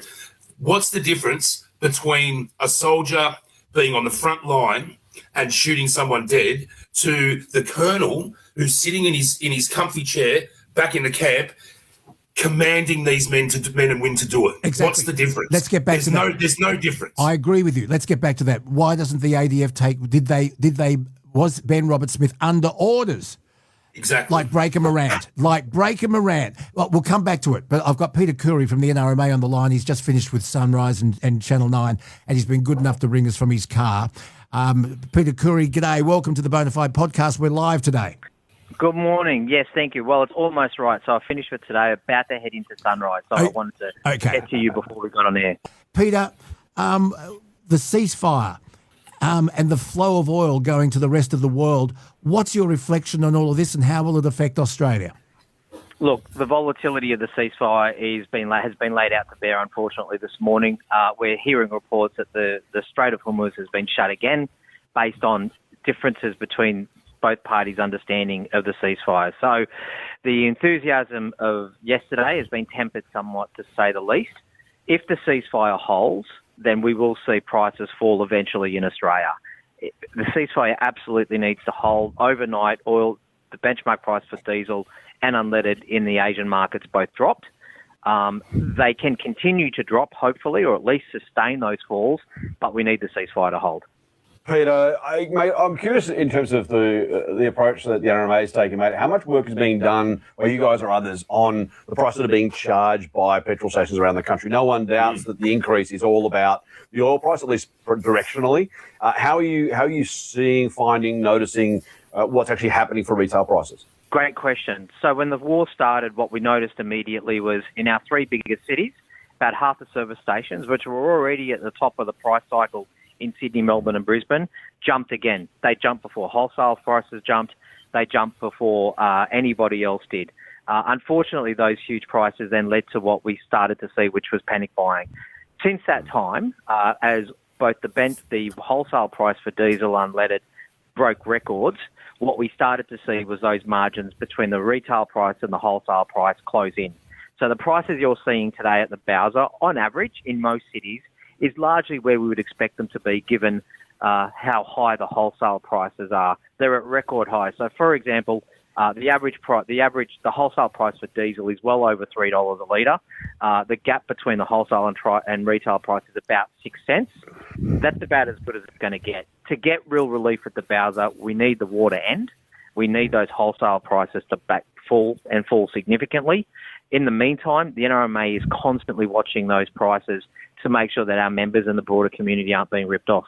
How do you explain like the difference in prices at different servos? Like I'm down in Canberra, and Canberra's notorious for. I think I paid. I run a big diesel truck, so I pay a lot for gas down here. But how do you go? Like you see on the news, you know, that it's cheapest at Doonside 7-Eleven or whatever compared to other servos, and the difference is massive. Like it can be 20 or 30 cents a litre. How do you explain that? So Canberra's average is not too bad. When I say not too bad, compared to the other cities, the gaps between the prices that you talk about from one servo to the next, that is unfortunately the reality, or fortunately, that is the reality of the market in Australia. Prices aren't regulated. Servos can charge whatever they want. And that's why you tend to see huge spreads of prices. Now, in Canberra, the spread can be 15 to 20 cents, Costco consistently being the cheapest. You go into the bigger markets like Sydney, Melbourne, Brisbane, it can be upwards of 60 cents between the cheapest and most expensive service station in that city. This is important because what the NRMA has done is worked really hard to make sure that our members can get access to the prices in real time. We can't stop service stations from charging what they want. To be honest, we probably don't want to, because that would reduce competition. It would just wipe out those cheap servos. What we want to do is give people the information they need to find those cheap servos. So you're filling up at 60 cents a litre, less than what you would if you ended up filling up at the most expensive servo. That's the reality of the market in Australia. They can charge whatever they want. They are clearly doing that. What we want to do is get the public into those cheap servos. Yeah, and just, I know you're going to go on Sunrise very soon, Peter. Appreciate you calling through, but let me ask you this. Are you convinced that all the servos have passed on the drop in the excise? We look at the averages because there is such a huge spread, and every servo is doing its own thing. We certainly have seen the averages for unleaded fall about 20, 25 cents a litre across the capitals.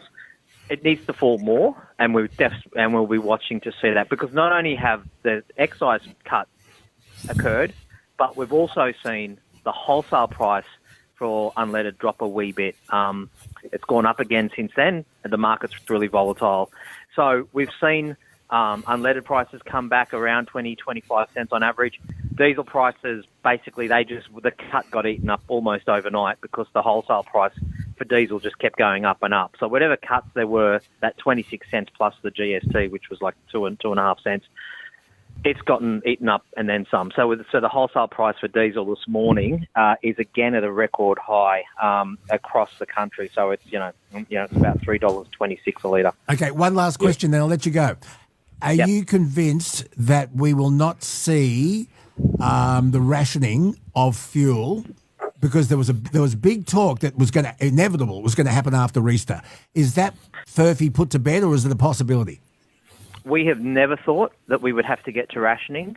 We remain confident that the tankers are continuing to arrive in Australia. The government is giving daily updates on the count of tankers.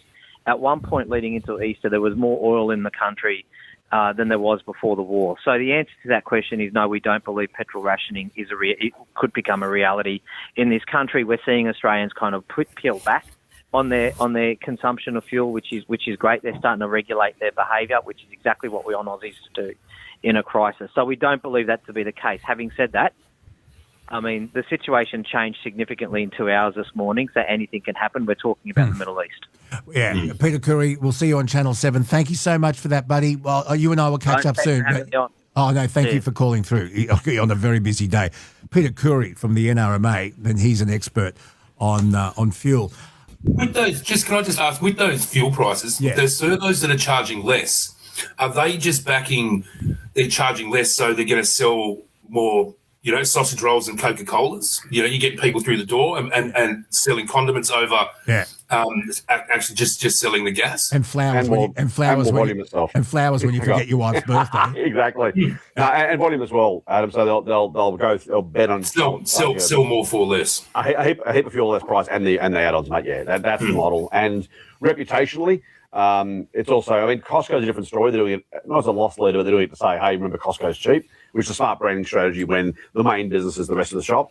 But most of them, it's a volume / price game.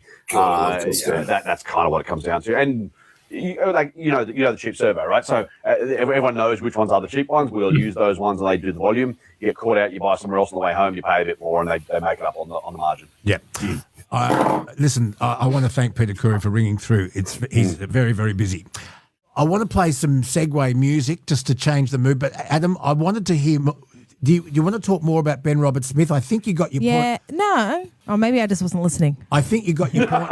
I think you got your point across really, really well. I don't know what a war crime is. I mean, it is set out. And was he under orders? And I mentioned, just like the Breaker Morant defence, where Harry Morant claimed that he was under orders to kill those Afrikaans back in the Boer War. That's right. That defence didn't save him. Shoot straight, you bastards. Remember that? Yeah.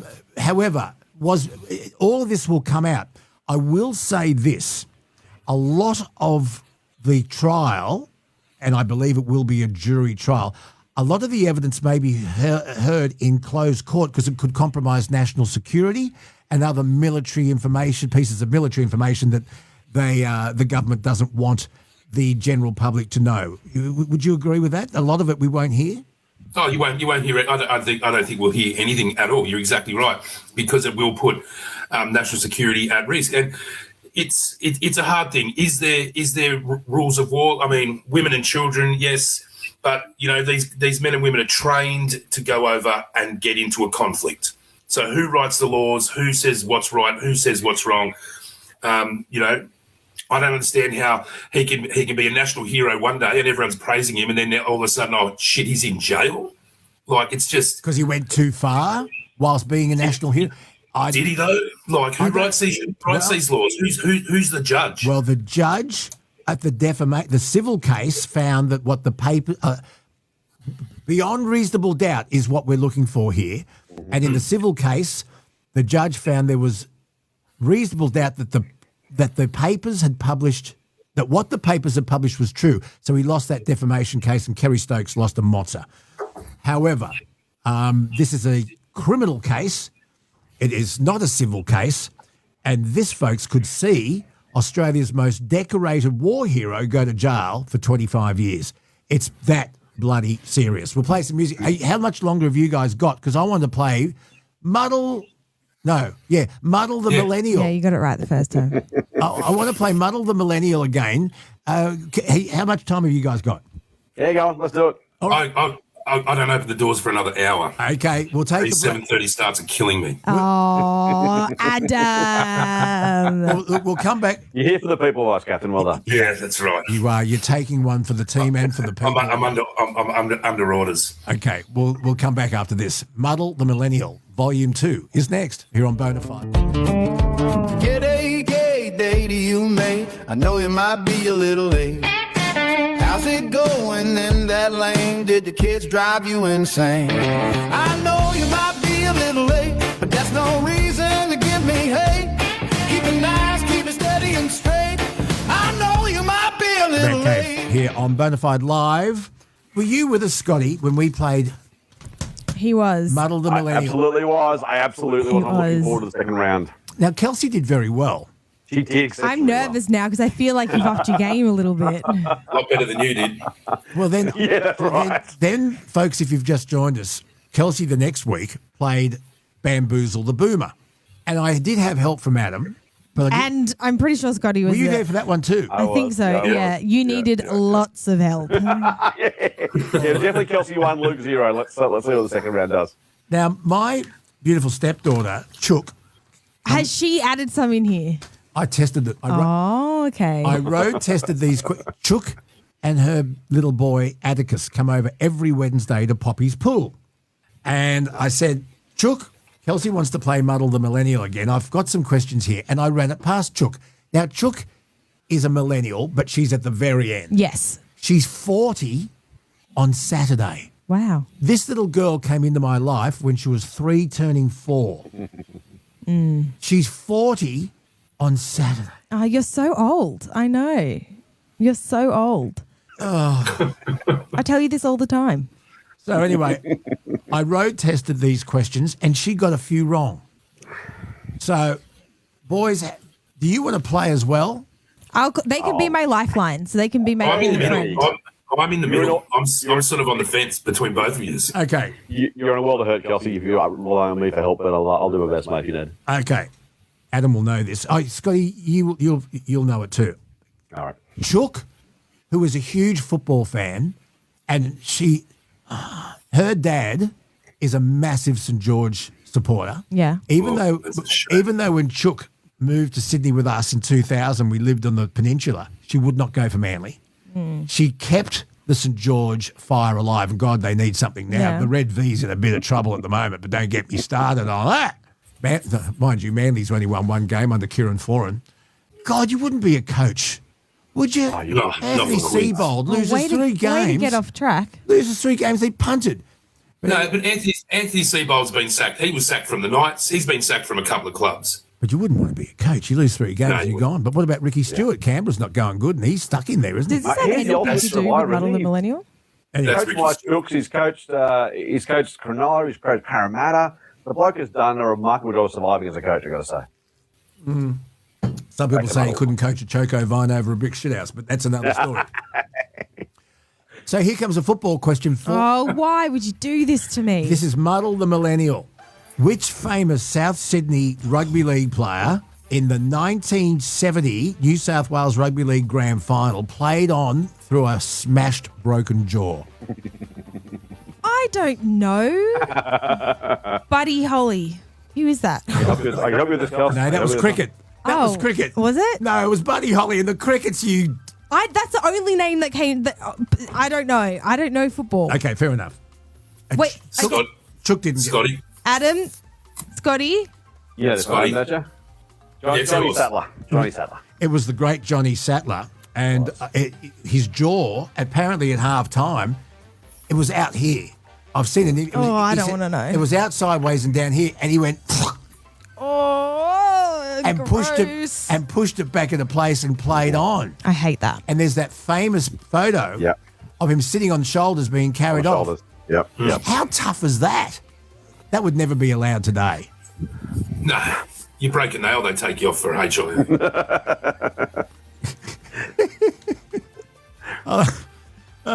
Dear, I do. I think that's another topic about how rugby league's changed, and it's all about laying down now.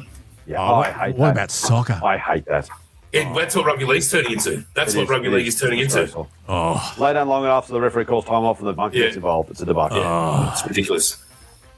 Should we?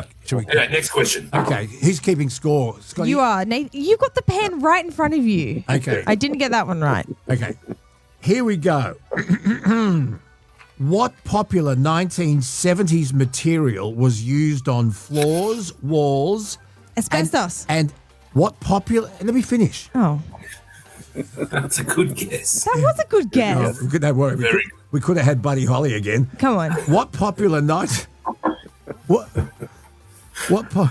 Come on. That was crickets. Come on. Did you see what I did there? Oh, my God. Come on. I like that. That's good, yeah. What popular 1970s material... Can I use the word fabric? Okay. Was used on floors, walls, and even toilet seat covers in the 1970s. Like the velvet stuff, the plushy velvet stuff. What sort of material was used on floors, satin, walls, and even seat covers? I'll go from saying material to carpet. What was the carpet called? Jute. Okay. That's a very modern car. I know. I don't know. It's like an IKEA. I don't know. I'm trying to help. What does it start with? No, you're wrong. No, you got to give me the first letter. The first letter. Do you guys know? Yeah, I think I know. Okay, Adam, what is it? Is the first letter S? Yes. Satin. Yeah. Go on, Adam. What's the answer? Shag pile. Oh, of course. And things got caught up in the old shag pile and things happened on the shag pile. Please stop. Next.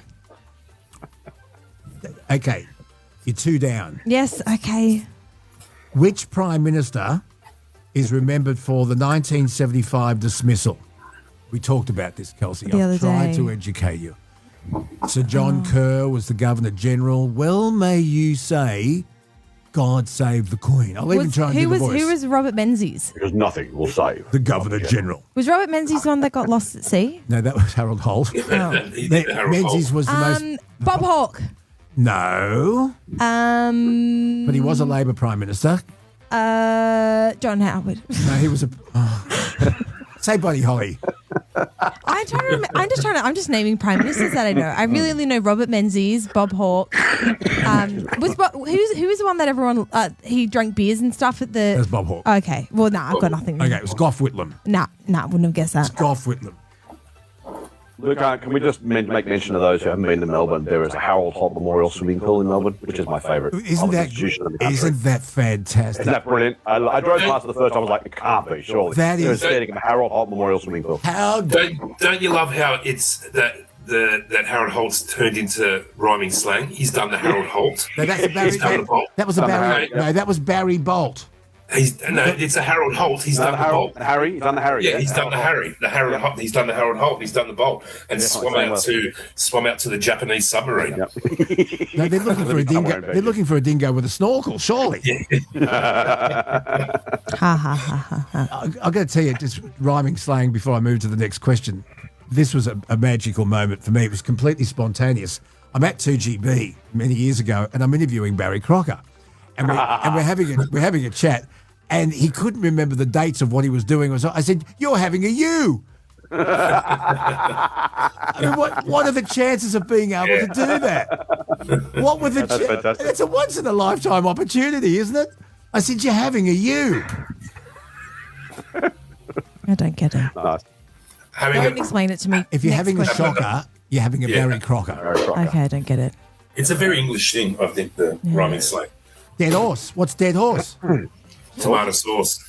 Oh, come on. Okay, next question. Haven't you heard that? Dog's eye. Bit of dead horse on the dog's eye. No. Dead horse and the dog's eye. What's another one? Rhyming slang while we're here. Reg Grundy's. Undies? Yeah. Reg Grundy's. Who was Reg Grundy? Wasn't he a television? He was a television producer. He produced and came. Sons and Daughters? Well, Wheel of Fortune. Memory? Was it Wheel of Fortune? There was all those game shows. He owned the game show. We're talking French to Kelsey here. I've just glazed over what you're saying. No, come on, next question. Next question. All right. Yeah, come on. Go. Okay.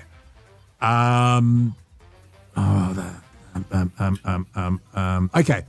Which children's television show ran from 1979 to 1987 and was known for a segment called What's Your Name, What's Your Game? What was it? It was an afternoon children's TV show. Massive. On Channel 9. I don't know. But this is I don't know this one. You've got to give us a clue. You've got to give us a clue. Welcome to my wonderland. Wonderworld. Simon Townsend's Wonderworld. Simon Townsend's Wonderworld. Never heard of it in my whole entire life. I got to know Simon really well after he had his stroke, but gee, his mind was still sharp as a tack. And he produced me on 2GB for a little while over one summer period, and God, it was great. But I'll tell you an interesting piece of trivia before the last question.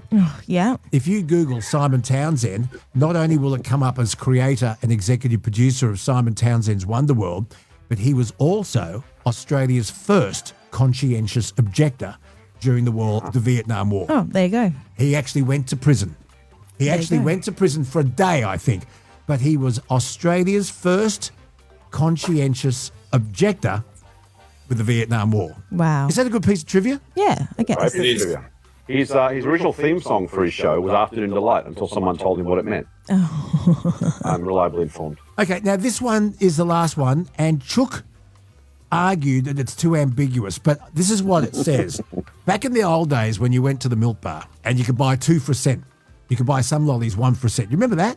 Are you too young, Adam? No, I used to go to the local milk bar down at the Broadmeadows local shops, and you choose, you'd have, can I get 4 strawberries and cream, 3 bananas, and it costs you like 15 cents. Okay. So the question is, in the 1970s, which popular 5-cent confectionery bar was often alongside Redskins and Milkos? Now, this is a bit tough, I reckon. You had the Redskins, you had the Milkos. The must stick smoking things. That's a very good, but it does. I'll give you that. But it says here choo-choo bars. What the hell is a choo-choo bar? You're talking about, what do they call them? They call them fags. Yeah, oh, correct. yes. No, that was a different thing. And now they're still for sale called Fads, F-A-D. They had to change the name because these were mini they were lolly cigarettes. I'm pretty sure they had to change Redskins as well. And They did change Redskins, got changed. Yeah. What What the a hell are time. choo-choo bars? And the little gollywog biscuits, what were they? Mm-hmm. That's what we call gollywogs, yep. Yeah, they're called gone. gollywogs. Yep, they're gone. But what is Coon cheese is gone. Oh my god. Coon. Now he's on a roll. When I get those gollywog dolls at work, we when we catalogue them, we don't call them that. What do you call them? We just call them a vintage stuffed doll or something. But we can't. We cop too much shit online, so you can't call it that. What else has been cancelled? Let us know. Send us an email. Cancel culture. What? Noddy cancelled at one point? Noddy. I think Noddy was cancelled. Well, that's because they thought that he and Big Ears were in a Well, they bed. were. They were sleeping in the same bed. Well, at least B1 and B2 had separate beds. That's right. But then you look at Fat Cat and Humphrey, and they never wore pants. I know. Yes. They'd have a nice tweed vest, Tuxedo. but no pants on. I know. You know that, Okay, last question. Last question. She's got nothing. I know. Last question. These are hard questions. This is something that you should have been taught in school. So was Gough Whitlam, by the way. No. In what year did Australia officially transition to decimal currency? There was a whole song. There was a massive TV and radio campaign. Year? What year did we transition to decimal from pounds and I'm shillings? allowed one question. Yeah. Were you alive when? Oh, yeah. Yeah, okay. Yeah. And we sang the song. You can actually play this on our podcast when you do the editing later, or you can find it now. No. Out go the shillings and out go the pence. I've actually seen the ad, but I reckon. I'm going to say a follow-up question. Were you in your teenage years? No, I was in primary school. Oh, okay. On the In fact, 1924. on the 14th. 1960. Yeah. Go, Carls. 5? Oh. 6. Yay! I get that one. And Kelsey, when you do the edited version of this, can you put the song in, because it'll make people my age smile. In come the dollars, in come the cents, to replace the pounds and the shillings and the pence. Be prepared, folks, when the coins begin to mix on the 14th of February, 1966. God, it was memorable. It was up there with the Mr. Sheen and Louis the Fly ad, wasn't it? Yeah. Do you reckon? Aeroplane jelly and the whole, yeah. But that was, I like aeroplane jelly. This is a time when ads had jingles. You don't have jingles anymore. Yeah. Well, There's no such thing as an ad jingle. episode. For old farts like us, you can do an ad jingle episode. There's a massive amount of nostalgia with all that stuff. Oh, Coddy's cordial makes the cordial that I like best. I like best. Yeah. Yep. My dad. And my dad picks the fruit. That's it. Until now they still play the tune, but they can't use the words anymore because it's imported. And there was no fruit in it. Yeah. My dad used to pick the fruit until we ran out of diesel. Now we're all broke. We should do a TV radio jingle session. Yes.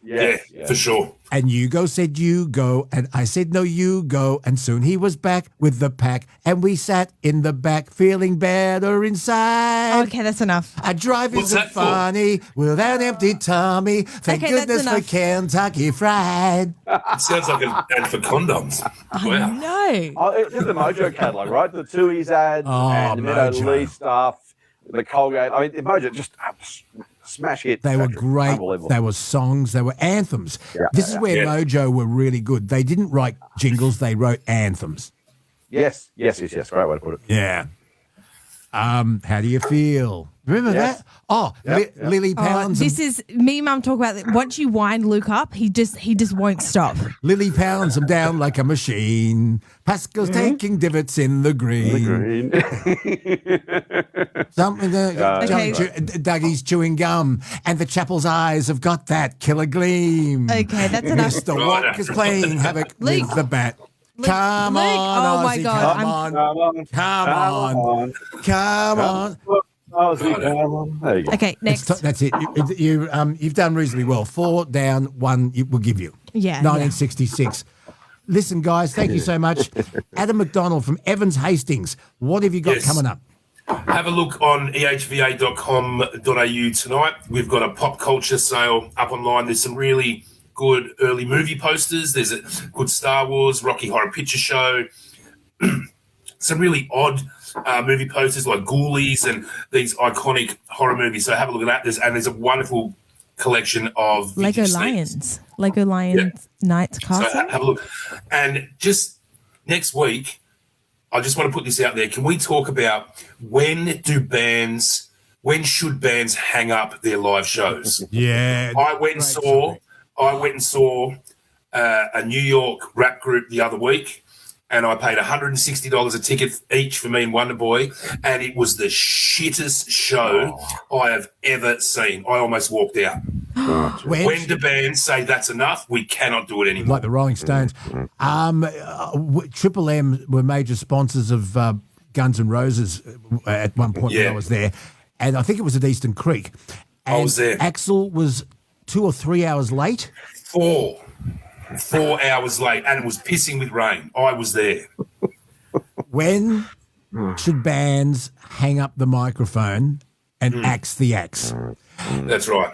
Give us your feedback, and we will make that a hot topic next time on The Man Cave. Scotty Phillips from The Motley Fool. Explain The Motley Fool, and how do we get in touch with you? Mate, we provide investment advice to individual investors at a general level, so can't tell you what you should do, but we give recommendations, education, advice. Fool.com.au is the website, mate. Thanks for asking. You follow me on all the socials too. I'm all over the place. Wait, Adam. So on the website, right? Because there's some there's like a couple posters here that I'm like, oh, I want that. So okay, so let's just say one of them's at $60 now. If I bid, I don't know, like $80, what are the odds that that's going to like get like way higher just before the auction? Someone at the last what happens is will go 81. Yeah, there's a real science. By it's a soft close at 6:30 at night. Everyone's had their dinner, the kids are watching TV, and you're sitting in front of the computer with a glass of wine ready to bid. Yeah. It's a real science. And what happens is when you get outbid, we show you who outbid you. So say, Kelsey, you're at $80. Bob Jones has come in at 85, and you know what? This sounds Screw you, Bob Jones. You're not having stressful. This sounds very stressful. And people get emotionally involved in it, and it's a thing. Not last Christmas before, I was trying to buy a clock for my wife at the time, and they're worth about $600. I'm still bidding at $2,500 because I didn't like the other person who was bidding on it. Yeah. I literally had to close. Personally, that's one of your rules. You've always said don't take it personally. It's hard not to. Exactly right, but it's hard not to. You get emotionally involved, and it's a real science. But that's why we soft close everything at 6:30, 6:31, 6:32. Each lot finishes within a minute of each other. If you bid within the 5 minutes of closing, it gets extended for 5 minutes. So potentially you could be sitting there for another hour. It's a wonderful thing. Oh. And it's funny, bidding, like at a house auction, you might know that your top limit is 1.2. But if you think the guy bidding against you is a prick, that's exactly right. It could cost you money. Yeah. Hey Adam, if I win something, which is probably very unlikely, can you bring it to me next time you're in Sydney? I don't want to go. I'm in Sydney next Friday. Wonder Boy's going to get his first tattoo. Oh, what's he getting? No. He's getting a biblical scene on his forearm. What biblical scene is that? What that? Yeah. Is it Michael and the Lions? Daniel and the Lions. Yeah, I knew a lady who had the parting of the Red Sea, but we don't want to go there. You know what I heard the other day, right? Yeah. So this forensic pathologist was like, after 30 years of working in the morgue, what he realized was more likely than not, if you came in with a Ned Kelly tattoo, you had died in violent circumstances. And yes, then he followed it up by doing like a case study or I don't know, something like that.